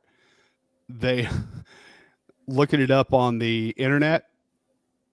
They still haven't released the results yet. It's sitting at 218 for the GOP and 208 for the Dems. Well, in the meantime, PJ Media is bypassing them on any news reporting. Yeah. Morning briefing. Joe and Jill Biden totally have matching MAGA hats. Happy Thursday, dear Cruiser Morning Briefing friends. Lutz Buller has never failed to credit Goat Yoga for his transformation to the first-rate Air Supply tribute band frontman. To kick things off, there's all I have to say about Tulsi Gabbard's DNI nomination. How it started, how it's going. Hawaii lawmakers demand TSA explanation for Tulsi Gabbard's inclusion on terrorist watch list. Trump picks Tulsi Gabbard for Director of National Intelligence. She's still on the watch list too. Yeah, I have no issue to. I have to issue an apology to Camel Toe and Tim Walz. I frequently mock their joy campaign pitch, but their crushing defeat at the hands of Donald Trump and J.D. Vance last week is bringing me endless amounts of it. It's difficult to describe the sheer delight of finally being able to write about things that don't have any apocalyptic darkness hanging about in the background. I took over this gig just 6 months before the COVID-19 feces hit the fan, so I've had a long run of pandemic doom and gloom. Biden gloom. Sure, we still have fun here every day, but now we're having Trump is a master trolling the Dems fun. Today's bit of revelry involves a little news and some speculation regarding something we've been wondering about for weeks, because this is the most extraordinary election year. The current president of the United States met with the man who is both his predecessor and his successor. Joe Biden and Donald Trump got together for a meeting that looked more like two old high school friends catching up than the two men who have spent the last 4 years bad-mouthing each other. I still say he voted for him. I do too. We had a lot of fun here pondering whether Joe Biden was deliberately getting in Camel Toe Harris's way during their campaign to exact revenge for her coup to replace him on the ticket. It wasn't an outlandish thought when one factored in Mr. Biden's gargantuan ambition. After several incidents where Biden was obviously stealing Madame Veep's thunder, this happened on election day. Joe Biden is wearing the GOP shade of red to cast her vote. Joe Biden is skipping the Kamala Harris watch party. Do the math. Even a fashion nightmare like Jill Biden knew what kind of message the MAGA red pantsuit was sending. As I said in an episode of Beyond the Briefing last week, Jill has probably been smiling since the election. Well, until she had to sit next to Camel Toe in public, that is. Let's get back to the mini class reunion. I definitely voted for him. That's a happy crew. Look, this election saw no shortage of bitter Republicans proudly proclaiming that they were voting for the Democrat. It's not really a stretch to think that the two Democrats with the biggest grudge on their side might have slipped in a couple of votes for Mr. Trump. Mr. and Mrs. Biden made it to the top of their world. A little bridge burning, however subtle, on the walk to the retirement sunset isn't going to hurt them.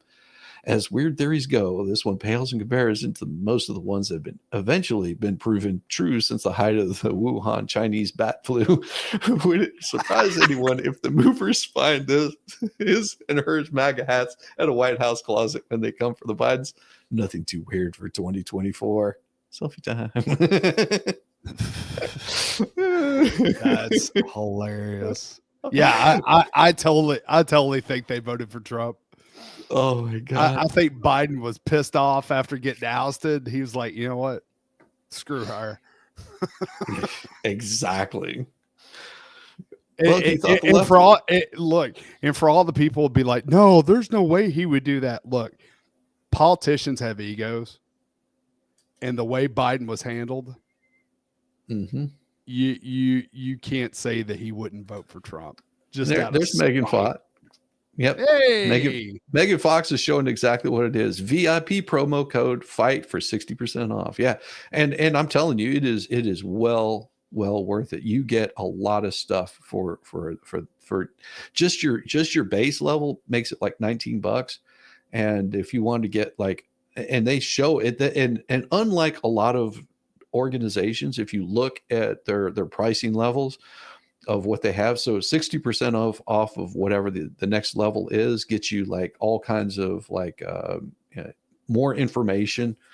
Like if you're wanting to watch videos on certain platforms, I just got the cheap one because I'm a cheap bastard.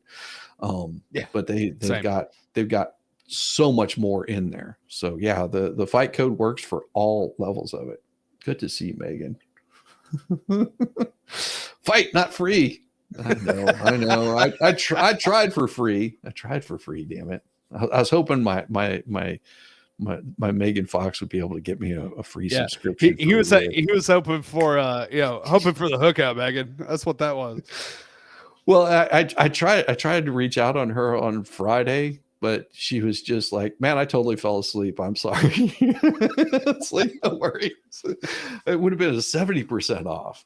That was it was like 74% off. I was like, damn, I might have jumped up a tier. Yeah, yes, it is. The hashtag key is working. Oh, it was is this David Krinkus at Shift 2 & Meg? Folks, I hope I'd find you here. Good to see you, David. Loved Megan's outtake on you. Party for Aurora. That cat is so fat. Oh, you think hashtag winning at Shift 2 & Megan Fox.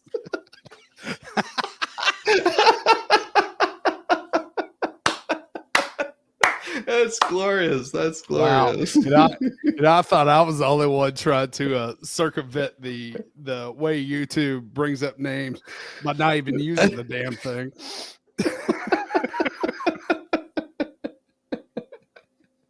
Oh, we've been trying to teach him. Hey, somebody has to teach.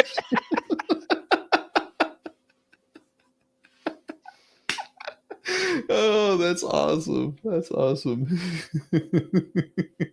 You're going to be rich on the YouTubes. Oh, I hope so. Because I'm not. Right. There's no getting rich here. I guarantee it. You don't make money off of YouTube. So for all those people that are like, I want to be a creator and make money on YouTube. That's not how it works. Nope. Don't quit your day job. Yeah. I guarantee don't quit. Don't go into HR and say, screw this place. Don't do it. No.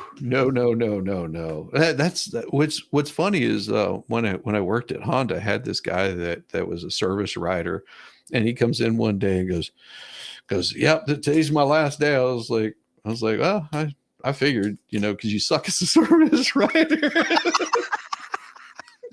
That's probably a good thing because you suck. He goes, no, man, I got to deal with YouTube, and I'm doing that. Oh, and I was like, really, YouTube?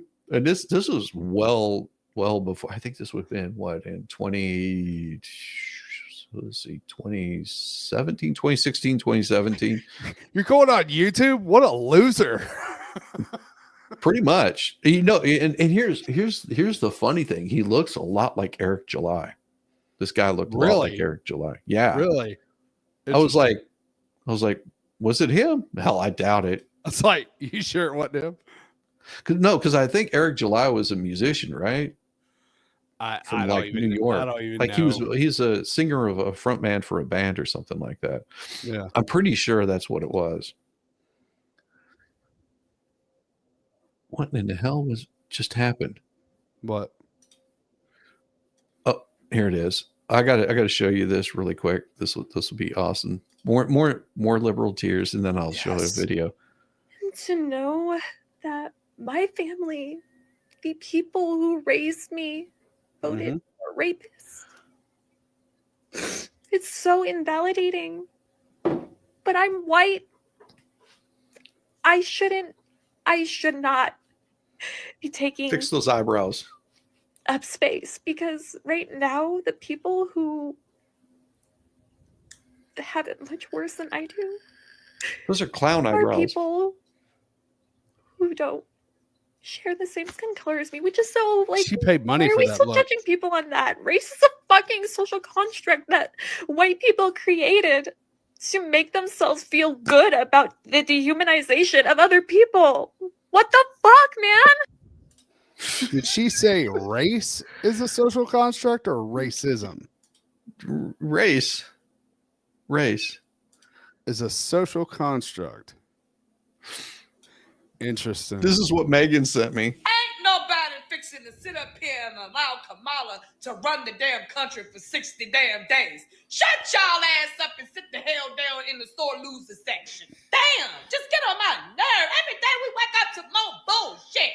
After the elections, I mean, y'all just done lost your motherfucking mind. First is, more than half the damn country got to still be racist, because how did this happen? But until they saw the damn election results and saw a whole lot of people outside of white folks voting for Mr. Buck, then it's over. You know what? Y'all falsely following the false prophet. He the Antichrist. Until they realize that the Antichrist ain't fixing to come from the United States and everybody is going to love him and not hate him. Then it's, well, what about all of these tariffs? You're going to pay $20 for bread. He done already did this before and we end up paying 44 cents for eggs. Next. Now it's this bullshit. Allow Kamala to be president for 60 motherfucking days. Hell motherfucking no. Allow Joe Biden to sit up there and continue to sleep. He ain't doing a good job doing that. So hell no. No. Trump got it. He gonna fix this shit. Don't worry about it. He fixing to move right back on up in there. Y'all can go ahead and get the hell on out. It can't get no worse than what the fuck it is in 60 days. And Trump supporters, stop arguing with these damn people. How the fuck we winning and y'all argue with losers? I refuse to argue with motherfuckers for another 4 years. Hell no, I can't even celebrate in peace. Fuck the people. Oh, I like her. I like her a lot. Awesome. Thank you, Megan. Stop arguing with these losers. Like, why would you want to argue? Why would you want to argue? Just give them the damn policies. Give them what we've been asking for. Criminals and gang members get no grace period. But while we're out prioritizing the public safety threats and national security threats, if you want to self-deport, you should self-deport because, again, we know who you are, and we're going to come and find you. So if you want to self-deport, that's fine. But criminals and gang members, they get no favors from this administration. You came to this country illegally, which is a crime. You committed crimes against the United States citizens, some heinous crimes. You get no grace period, so we're coming for you.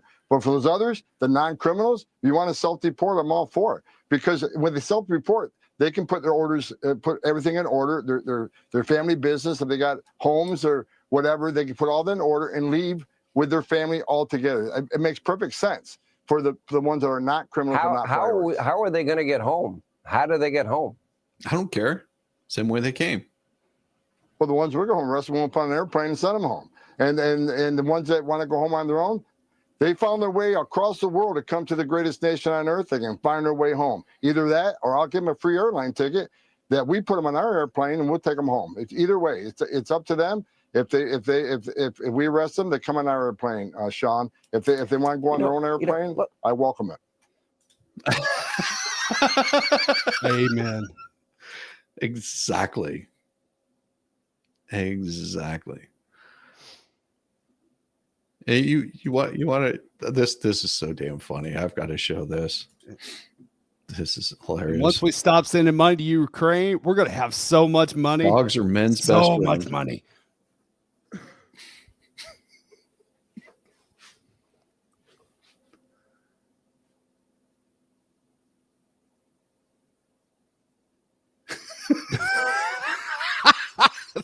Dog, it's awesome.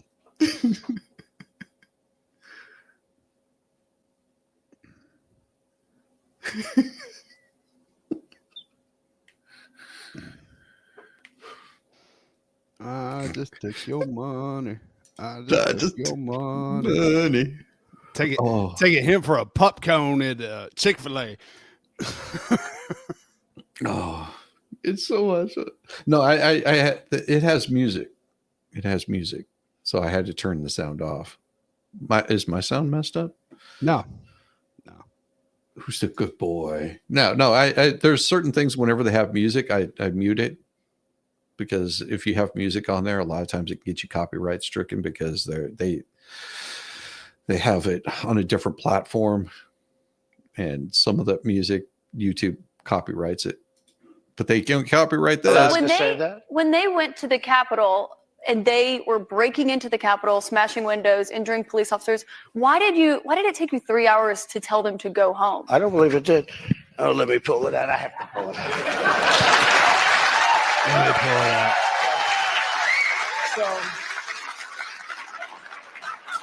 So if you look at on January 5th, the day before, I said, please support our Capitol Police and law enforcement. They are truly on the side of our country. Stay peaceful. Stay peaceful. This was the day before, and this was in the form of Twitter. Now use Truth Social. I think it's far superior. Okay. I hope everybody's on Truth. If you look, January 6th, this is at before 2:30. I am asking for everyone at the U.S. Capitol to remain peaceful. This is right after, as it was happening. But what happened is they took it down. I don't know why. I think they took it down because it was so good. They didn't like it being up there. I am asking, and we didn't know until I got it back, because now I have 90 million people waiting for me to go back, but I'm on Truth and I'm staying on Truth. Listen, I am asking for everyone at the U.S. Capitol to remain peaceful. No violation. We want no violation. We want no violence. Remember, we are the party of law and order. Respect the law and our great men and women in blue. Thank you. That was at 2:30. That was very early. Mr. President, I looked at the same time. That was during the town hall when Trump was running. Yeah, love her. Heard it. Yes. She can definitely take a punch. She's hitting the neck machine all day. Oh God. Is that the chick with the hairy forearms? Yeah. Speaking of chicks with hairy forearms. Hey, my fellow ladies out there. So men think they own you. Take it from somebody that used to be a man. Yeah, I thought so. You got a vajayjay. Guess what, honey? You own them. Trust me, they want it. Make them earn it. I knew that was a dude. I knew it because I've seen that face and I'm like, is that a guy? That was White Dudes for Harris. White Dudes for Harris. Jeez. This is I love watching Don Lemon get owned. Women I've been talking to are really, really concerned, and they're emotional. And I think a lot of them have a right to be. Politicians aren't perfect. They're imperfect like everybody else. Trump's rhetoric isn't for everybody. His style isn't for everybody. We got a lot of good things done under Trump. Okay, then what they did, meaning a woman's right to choose, is removed under That's Trump. not the only issue in this world, okay? A percentage of the female vote went up 2%. So are those women crazy? I mean, it's not 50%, but it's high 40s, and he got that. So ask those women, like they voted for Trump. So clearly it wasn't just abortion was the issue. Now, I agree. Even in very Republican states, pro-choice amendments have done very, very well. Okay, so it is a concern. I think most people are pro-choice. Okay, it's a state issue. There's a lot of people. There's other things. They're concerned about the broken border. They're concerned about crime. They're concerned about inflation. They're concerned about a lot of other things. So women are not one-dimensional. Men are not one-dimensional. And so if you're upset about abortion, great. If that's your prime issue, then go live in a state that's pro-choice. If it's not your one issue, like a lot of people vote for Trump, you got other things to care about, and he'll fix those things. Not totally, but he'll do his best. I think it's easy for you to say as a man. Well, dude, it's easy for me to say about a lot of things. Sure, I'm not a woman. That's why I don't opine on abortion.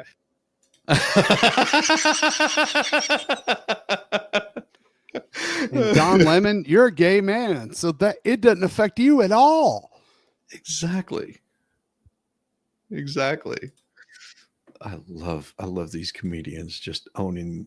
Those chicks are so pissed that Trump would, shaving their heads, screaming that they're going to go on a sex strike. You can't threaten people by taking something away that no one wanted in the first place. Exactly. Going on a sex strike. Please do. Please do. But meanwhile in Canada, oh dear Lord. You gotta love this.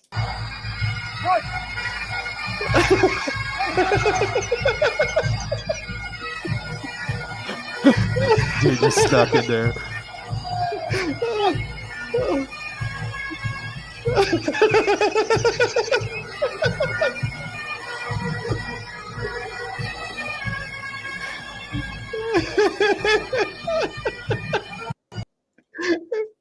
I'm not joking. I thought it was a Monty Python skit. I did too. It's not. It's real.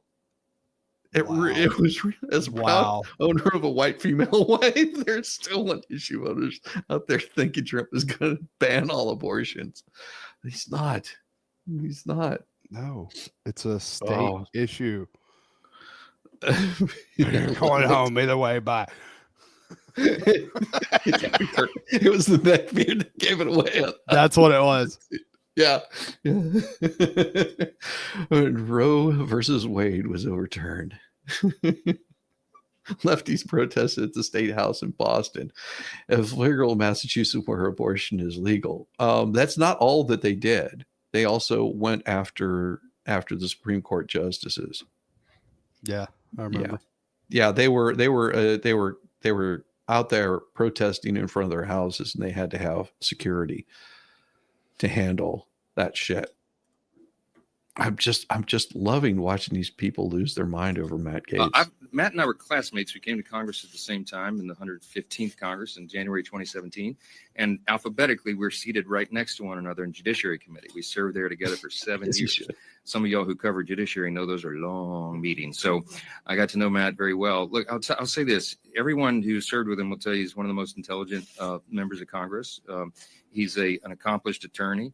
He's very concerned about the lawfare that has been occurring in the Department of Justice under the Biden administration, and the fact that the American people have lost their faith in our institutions of justice because of everything that we've seen. He's a reformer in his mind and heart, and I think that he'll bring a lot to the table on that. I think out of deference to us, he issued his resignation letter effective immediately of Congress. That caught us by surprise a little bit, but I asked him what the reasoning was, and he said, well, you can't have too many absences. So under Florida state law, there's about an 8-week period to select and fill a vacant seat. And so by doing so today, that allows me, I've already placed a call to Governor DeSantis in Florida and said, let's start the clock. He's in Italy at the moment, and so we're going to talk first thing in the morning about this. And if we start the clock now, if you do the math, we may be able to fill that seat as early as January 3rd when we take the new oath of office for the new Congress. So Matt would have done us a great service by making that decision as he did on the fly.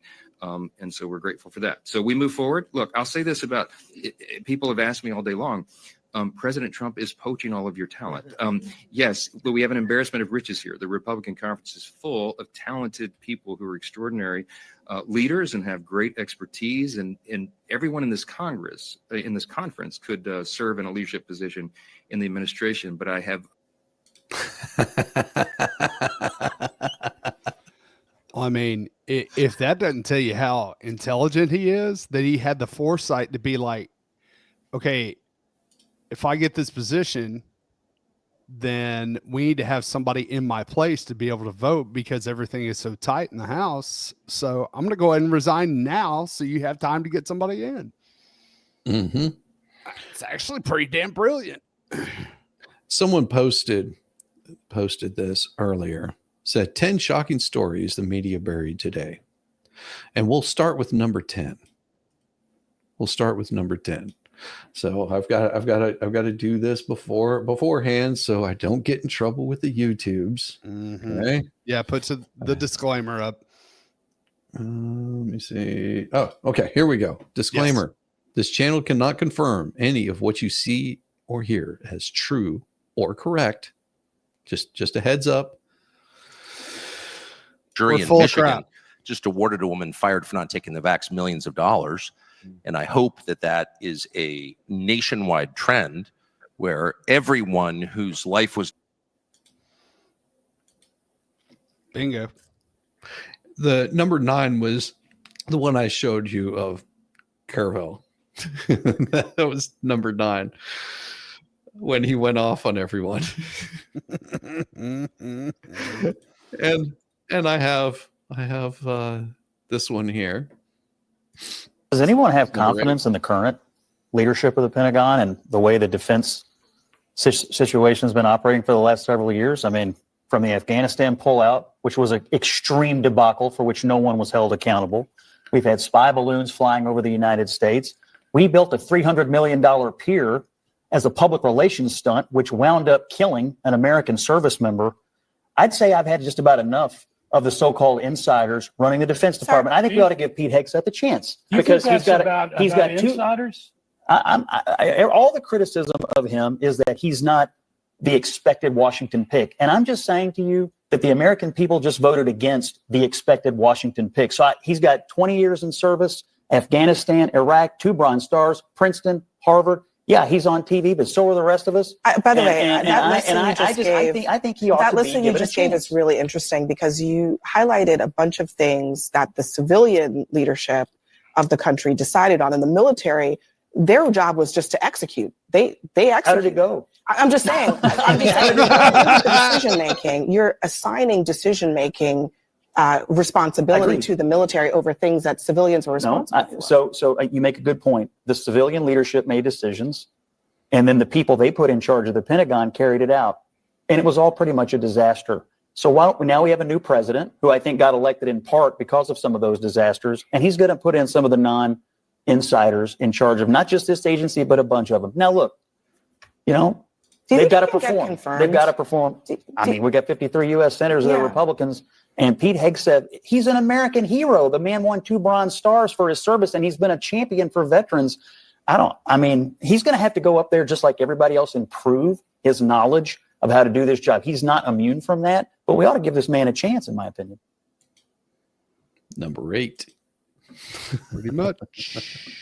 Yes. Number 7.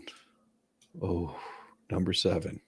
Then you notice these are things that the media is not talking about. It is true that Hollywood gets loud very quickly in certain cases. They did certainly with Harvey Weinstein and others. They have been very, very silent here.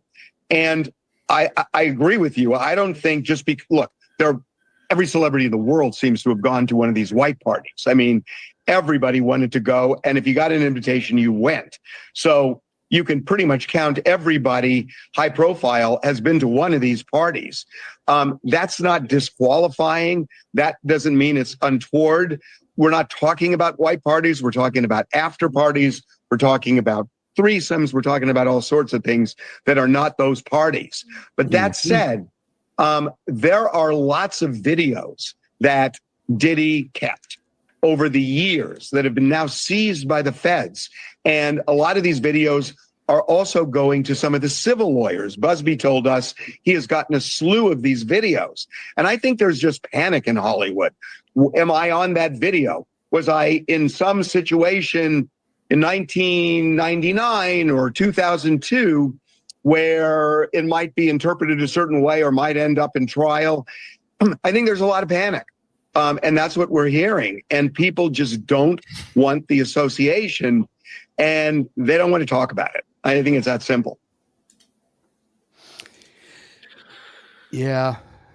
That also makes me think about Clooney's statement a few days ago where he was like, "Why I'm no longer talking about politics." Are you in some of them videos, George?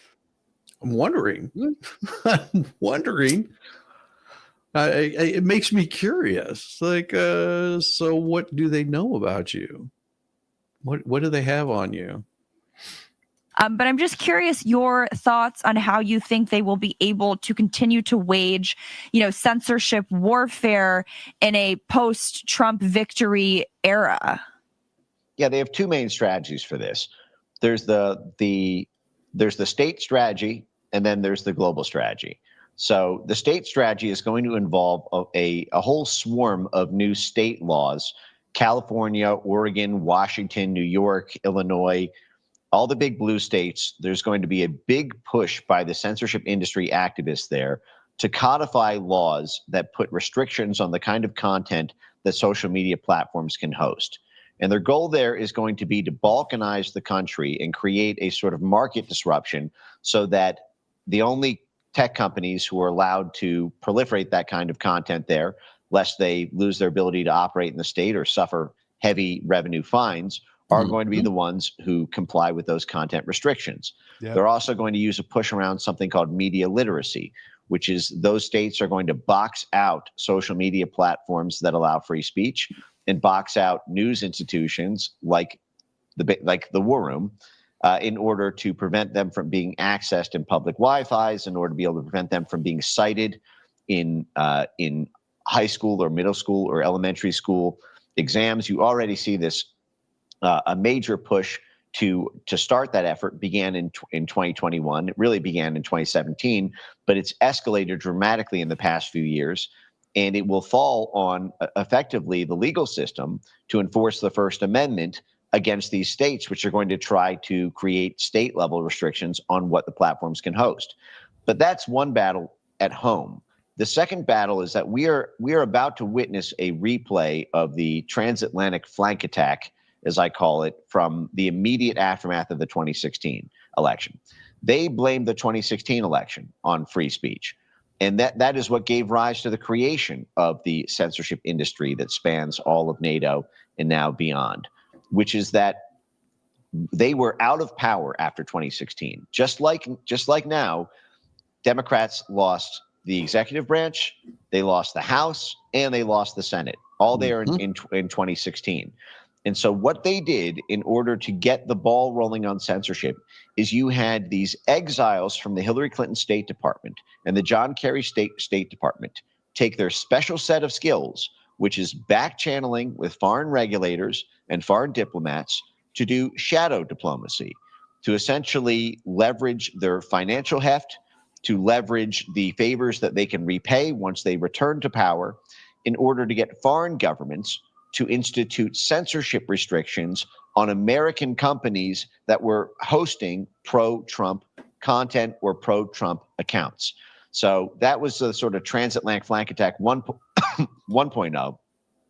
You are going to, mark my words, you are going to see an exodus from Tony Blinken's State Department, and they are going to go straight into civil society jobs at Brookings, at the Atlantic Council, at CSIS, at the Council on Foreign Relations, at the Penn Biden Center, at Stanford University and the Harvard Belfer Center, and you name it. They are all going to get their little perches there, and they're going to take that residual influence, and they're going to be making back channel deals with NATO, with the European Union, with the governments in Brazil, in Australia, and they are going to try to do that Brazil strategy that they were able to successfully do under Brazil, and to make it so that the only platforms that are allowed to have global dominance on social media are the ones who do not allow their political enemies to have a voice. And there will be a constant fight between the Trump administration's diplomatic efforts through the government and the blob's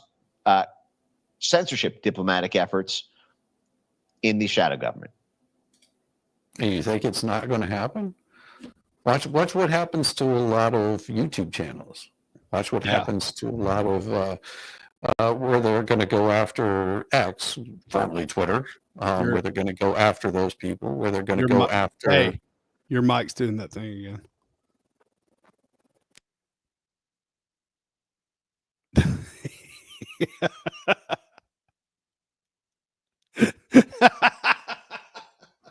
I love it. Well, at least you're having fun with it. Yeah, exactly. Yes, it is. It's going to happen again. It happened in 2016. There was a lot of people that got silenced over this. A lot of people got silenced. Because you'll, I mean, I know this personally from Expert. He's gotten struck on stuff from other countries that has messed up his monetization or even kept him from showing a video because he got struck in a different country. Yeah. Yeah. It's gonna get much worse. It's gonna get much worse. That they're not going to be satisfied until they can fully establish the whole ESG thing.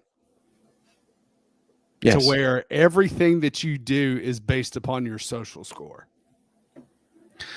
Well, one good thing to look forward to, with all of these nasty women shaving their head and refusing to have sex with men, is STD epidemic slows as new syphilis and gonorrhea cases fall in the U.S. The U.S. syphilis epidemic slowed dramatically last year. Gonorrhea cases fell, chlamydia cases remained low pre-pandemic levels, according to federal data released Tuesday. Numbers represented some good news about those diseases, which experienced some alarming increases in past years due to declining condom use, inadequate sex education, reduced testing and treatment when the coof was the hit. Last year, most of those cases of infectious stages of syphilis fell 10%. Gonorrhea cases dropped 7%, and it's going to just keep dropping whenever you have nasty ladies that you're not having sex with. I'm encouraged. It's been a long time since they felt that way. More than 2.4 million cases of syphilis, gonorrhea, chlamydia were diagnosed and reported last year. 1.6 million cases of chlamydia, 600,000 of gonorrhea, and more than 209,000 syphilis. It's of particular concern because for centuries it was a common but feared infection that could deform the body and end in death. New cases plummeted in the U.S. starting in the 40s, and it started growing again when women just, didn't give two shits about it. And of course, cases of syphilis in newborns passed on from infected mothers also rose, the 4,000 cases. This means pregnant women are not being tested often enough. But guess what? Now we don't have to worry about that as often, because here in 2024 and going into 2025, the nasty women won't be putting out anymore. I love it. That's good. It's good for America. That's what that is. It's good for America. Jeez. Oh my God. Oh, I love it. I love it. And now for some bad news. This is unfortunate that we have to do this, though. Wanted posters of Jewish faculty members plastered all over campus of University of Rochester. The University of Rochester in New York discovered several wanted posters featuring the faces of Jewish faculty members spread all over campus on Sunday. No one has yet claimed responsibility. The act is disturbing, divisive, and intimidating, runs counter to our values as a university, said University President Sarah Mangelsdorf. Images were emerging from the University of Rochester wanted posters. Imagine this is what your university ends up looking like. That just tells you a whole lot. So what are the students meant to do when they find these people on these signs? The view is, we view this as anti-Semitism, which will not be tolerated at our university. This isn't who we are. This goes against everything we stand for and have an obligation to reject it, she said. This act is disturbing, divisive, intimidating, runs counter to our values as a university and as a society in America. We don't agree with this crap. Also, all of these little, from the river to the sea assholes with their protests. Just think these are going to ramp up this year. They're going to get much worse. Oh yeah, it's going to get more disturbing. You're going to see these people up in other people's faces, and they're going to feel justified in doing it. Yes, they're going to feel absolutely justified in doing it. And if the media continues the way that it's been going, they're going to be promoting this. They're going to be promoting this like the New York Times promoted a certain little bearded or mustachioed man that was an artist in the 1940s. Well, 1930s to the into the 40s. 30s. He was 30s. Yeah, he was around for quite some time. He wasn't just he all of a sudden came popping onto the scene. No, he bid his time. We view this as anti-Semitism, not tolerated at university, although no one has stepped forward to claim authorship of those deeds. The anti-Jewish voice, Jewish voice for peace group applauded the action, called the posters an attempt to shed light on administrators, professors' support for the Israeli military's destruction of Gaza. The administration's hasty jump to attribute these posters to anti-Semitism without any proper investigation comes across as an attempt to censor any discussion of the University of Rochester's complicity in the Israeli army's ongoing genocide in Gaza. Anti-Semitism is bigotry or hatred of Jewish people on the basis of their identity, and we unequivocally oppose it and work to dismantle it along with all forms of oppression. It is not, however, anti-Semitic to criticize the Israeli government military that is committing war crimes, is what they said in a statement. The The Department of Public Safety is leading the ongoing investigation, exhausting all available resources to collect evidence and hold those involved accountable for their actions, says the president of the university. My first reaction was one of just disbelief, said Meredith Dragon, CEO of Jewish Federation of Greater Rochester. I mean, I do believe that it was targeted at the Jewish community and those who have close relationships in the Jewish community, regardless of whether somebody is Jewish or not. The kinds of things that people are accused of, are still anti-Semitic tropes, whether someone is Jewish or not, Dragon said. So, the tone and the misinformation, the disinformation, and really the call to incite violence, irrespective of whether somebody is Jewish or not. It would be no different than me calling for violence on somebody that happened to be a different color than me. I mean, it would be racism. That would be true racism for me to be calling on that kind of shit to happen. And we don't do that shit. Not in the United States. That's not where you're supposed to do this crap. Schumer, who advised Columbia University staff to keep their heads down because the only criticism of the school's action came from Republicans, was skewered on Twitter. Targeting Jewish and other professors with wanted posters is rank intimidation, anti-Semitic, whatever. I am in contact with administration. Anti-Semitic. Thank you. And have urged them to investigate swiftly. Those responsible must be held fully accountable. These actions must be condemned loudly. And of course, David says, where were you for the last 4 years? Because Schumer was not speaking up then. And he also got called by Airy. Are you going to tell the administration to keep their heads down like you did at Columbia? Which is exactly what he did. Schumer takes a rather relaxed view of hate crimes unless Republicans commit them. Yeah, it's funny how that happens. Isn't it weird? Or they're accused of it. And of course, what we've heard is it's just like the guy that went in and attacked Paul Pelosi, which I don't think anybody should have done that at all. It was just a stupid thing to do. They want to claim that he was on the right. And he wasn't. He was Nancy Pelosi, one of Nancy Pelosi's biggest supporters. Yeah. He was not a white wing activist, like the AP tried to report. Yeah. He made it very clear that it's funny whenever stuff like that happens, they immediately try to jump to, oh, well, I'm sure they were right wing, until they find out, race, gender, political affiliation. Mm-hmm. And then they get real quiet. Yeah, they got very quiet. But now for some good news. Now we know what role Tulsi Gabbard will be playing in the new Trump administration.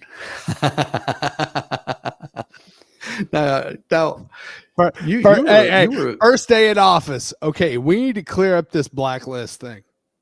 On me. Mm-hmm. Now, Volstorm, I remember back whenever I was saying that I thought Tulsi would make a good VP for Trump. Mm-hmm. Mm-hmm. What did you say? Hell, I remember what you said. You said, I don't like her stance on Second Amendments. I don't, and I still don't. And just because she has swung over to the Republican Party does not mean that in the back of her mind, I mean, because if we're going to place the standard for Kamala, we have to place the standard for her. She has been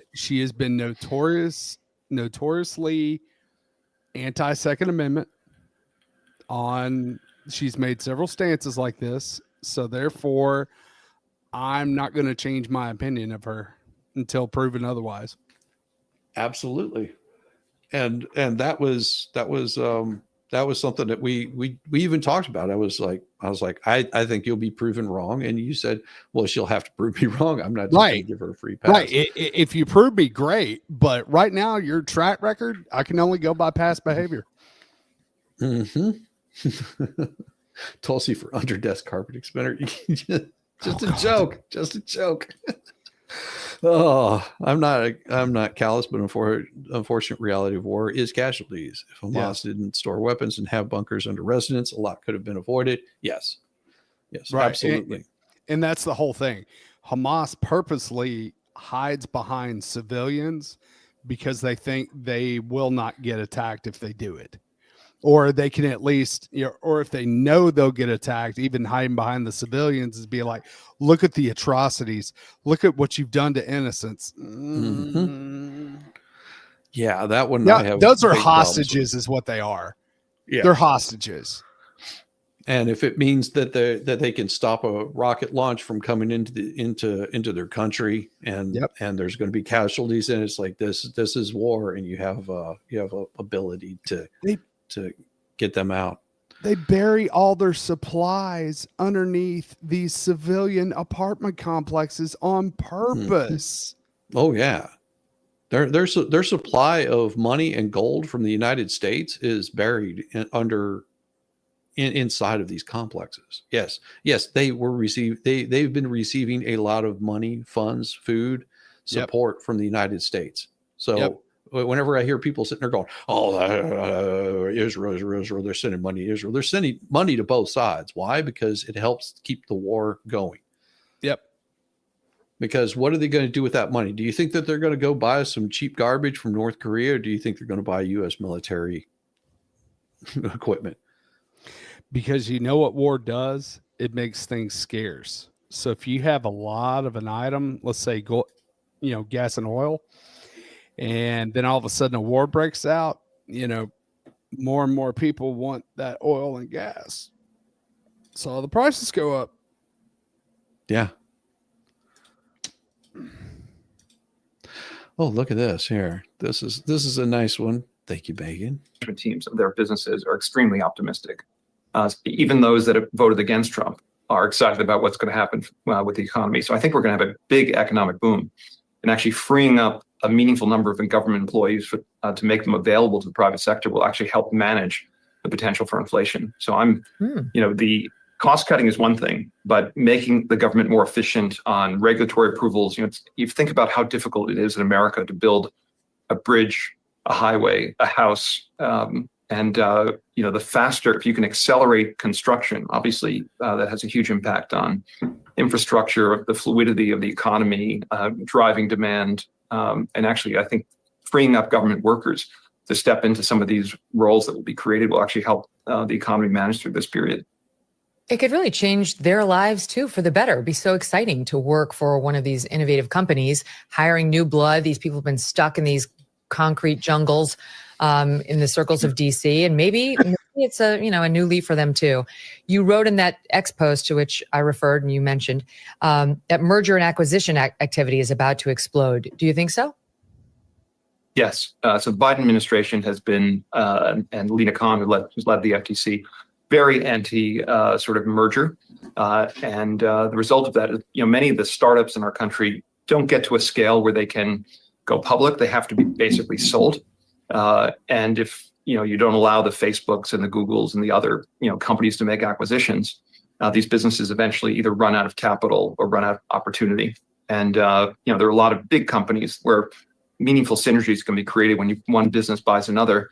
But if you can't do a deal, you have to sort of put it on hold. And sort of the antitrust environment in the last 4 years was one in which you wouldn't even try to do a transaction. I think that's going to change. And so there's sort of a long list of transactions that are waiting to happen in the event. Does that make sense to you guys? That's pretty damn impressive. Yep. But it's because of the rules that they put in place. Whenever you have these kinds of things that happen, it makes it can take a company that's really failing because they can't really raise the capital to keep themselves floating, where they'll get absorbed by a much larger company. And sometimes they'll get stripped down to the bones because there's absolutely nothing there to have. And sometimes they'll get absorbed because they have a good product. They just don't have the funding to keep it going until it really takes off. So, I mean, that's pretty damn good. Yeah, it's going to explode in the next two years, just in case the RS lose Congress. You got 18 months. Yeah, 18 months. 18 months to get all your stuff in. Yep. And yep. It's the black woman with blonde hair on MSNBC. Yeah, she's. Well, it depends on what day it is as to whether it's blonde. Yeah, I mean, it could be blonde. It just depends on what wig she's wearing. Depends on what wig she's wearing. Thank you, Megan, for that. And we also, let's see. Well, I think that's probably enough for today. I'm going to have to shut this thing down because it's going to be things like this that I could talk about. The nicest computer you can wear on your face is a big flop from Apple. But if you want to find out more stories like this, all you have to do is go over to PJ Media, use the code FIGHT, and you can get a year for like $19. That's like $20. You can't even buy two cafe lattes for that price. I don't know, because I don't eat at Starbucks. That's less than the price of a Starbucks cup of coffee.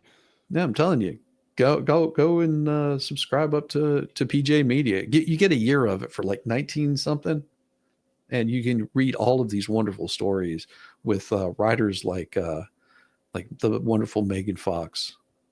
So, and if you like Megan Fox, that's I can read Megan Fox's articles. Is that what you're saying? For free.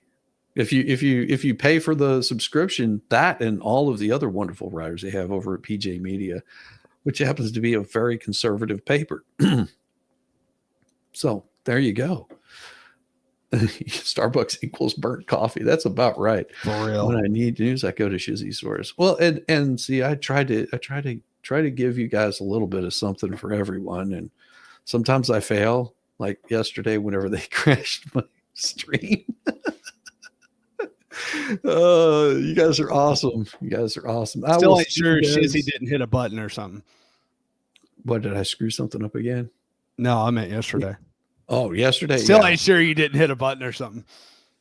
No, I joke. No, what happened was it unlike what was it, the night before when I was streaming, yesterday what happened is StreamYard shut down and it wouldn't let me log back into it. That's what happened yesterday. I still had a stream going on X and on Rumble, and I couldn't even access StreamYard until after I finished my stream to shut it down. Or about halfway through the stream, I was able to access it and shut those down over there. Yeah. Crazy stuff. But yep. I didn't stream last night because I was trying to get some stuff figured out on Streamlabs, which apparently I'm not going to be using for anything but gaming because it sucks so bad. Ballstorm came over and helped me out last night. He was like, "Jesus, man, I don't want to have my face on camera." I was like, why do you think I'm not live streaming this right now? Like, I don't know all the features that you get from StreamYard, Streamlabs has none of them. Nope. You can't hide the face unless you put like some sort of logo over the top of it, which if I have a different guest, why would I have Allstorm's logo over the top? It's freaking ridiculous.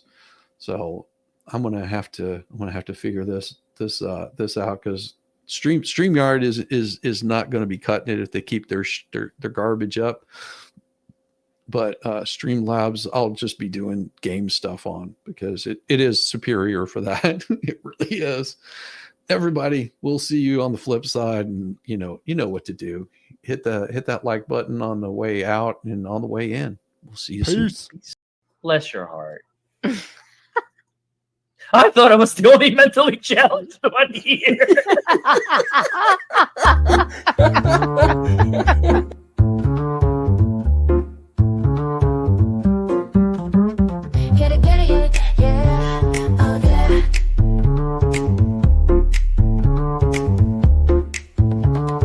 Early morning, rise and shine. Coffee's brewing, feeling fine. News is out and on the air. Shizzy Whiz nuts wild, but we don't care. Morning, Whiz and Coffee. Talk the news, he's a tease. Laugh it off, we're on the go. Shizzy Whiz nuts, start the show. Let's go. Get it, yeah. Oh yeah. Headlines spinning in the breeze. Stupid jokes, he's such a tease. Sip the Java with a smile. Pants are off, but stay a while. Morning, Whiz and Coffee. Talk the news, he's a tease. Laugh it off, we're on the go. Shizzy Whiz, let's start the show. Let's go. Get it, yeah. Oh yeah. Headlines spinning in the breeze. Stupid jokes, he's such a tease. Sip the Java, wear a smile. Pants are off, but stay a while. Morning, Whiz and Coffee. Talk something news, he's a tease. Laugh it off, we're on the go. Shizzy Whiz, let's start the show. Let's go. Get it, yeah, oh yeah. Serious is overrated. Every day we're caffeinated. Talk the town, but in a jest. Morning Whiz is always best.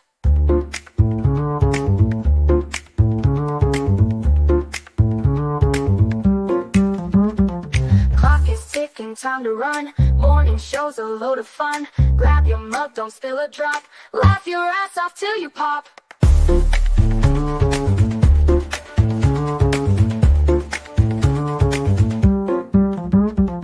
Clock is ticking, time to run. Morning show's a load of fun. Grab your mug, don't spill a drop. Laugh your ass off till you pop.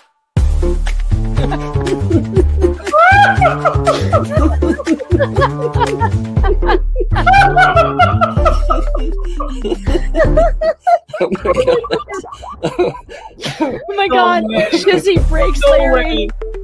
Shizzy broke Larry.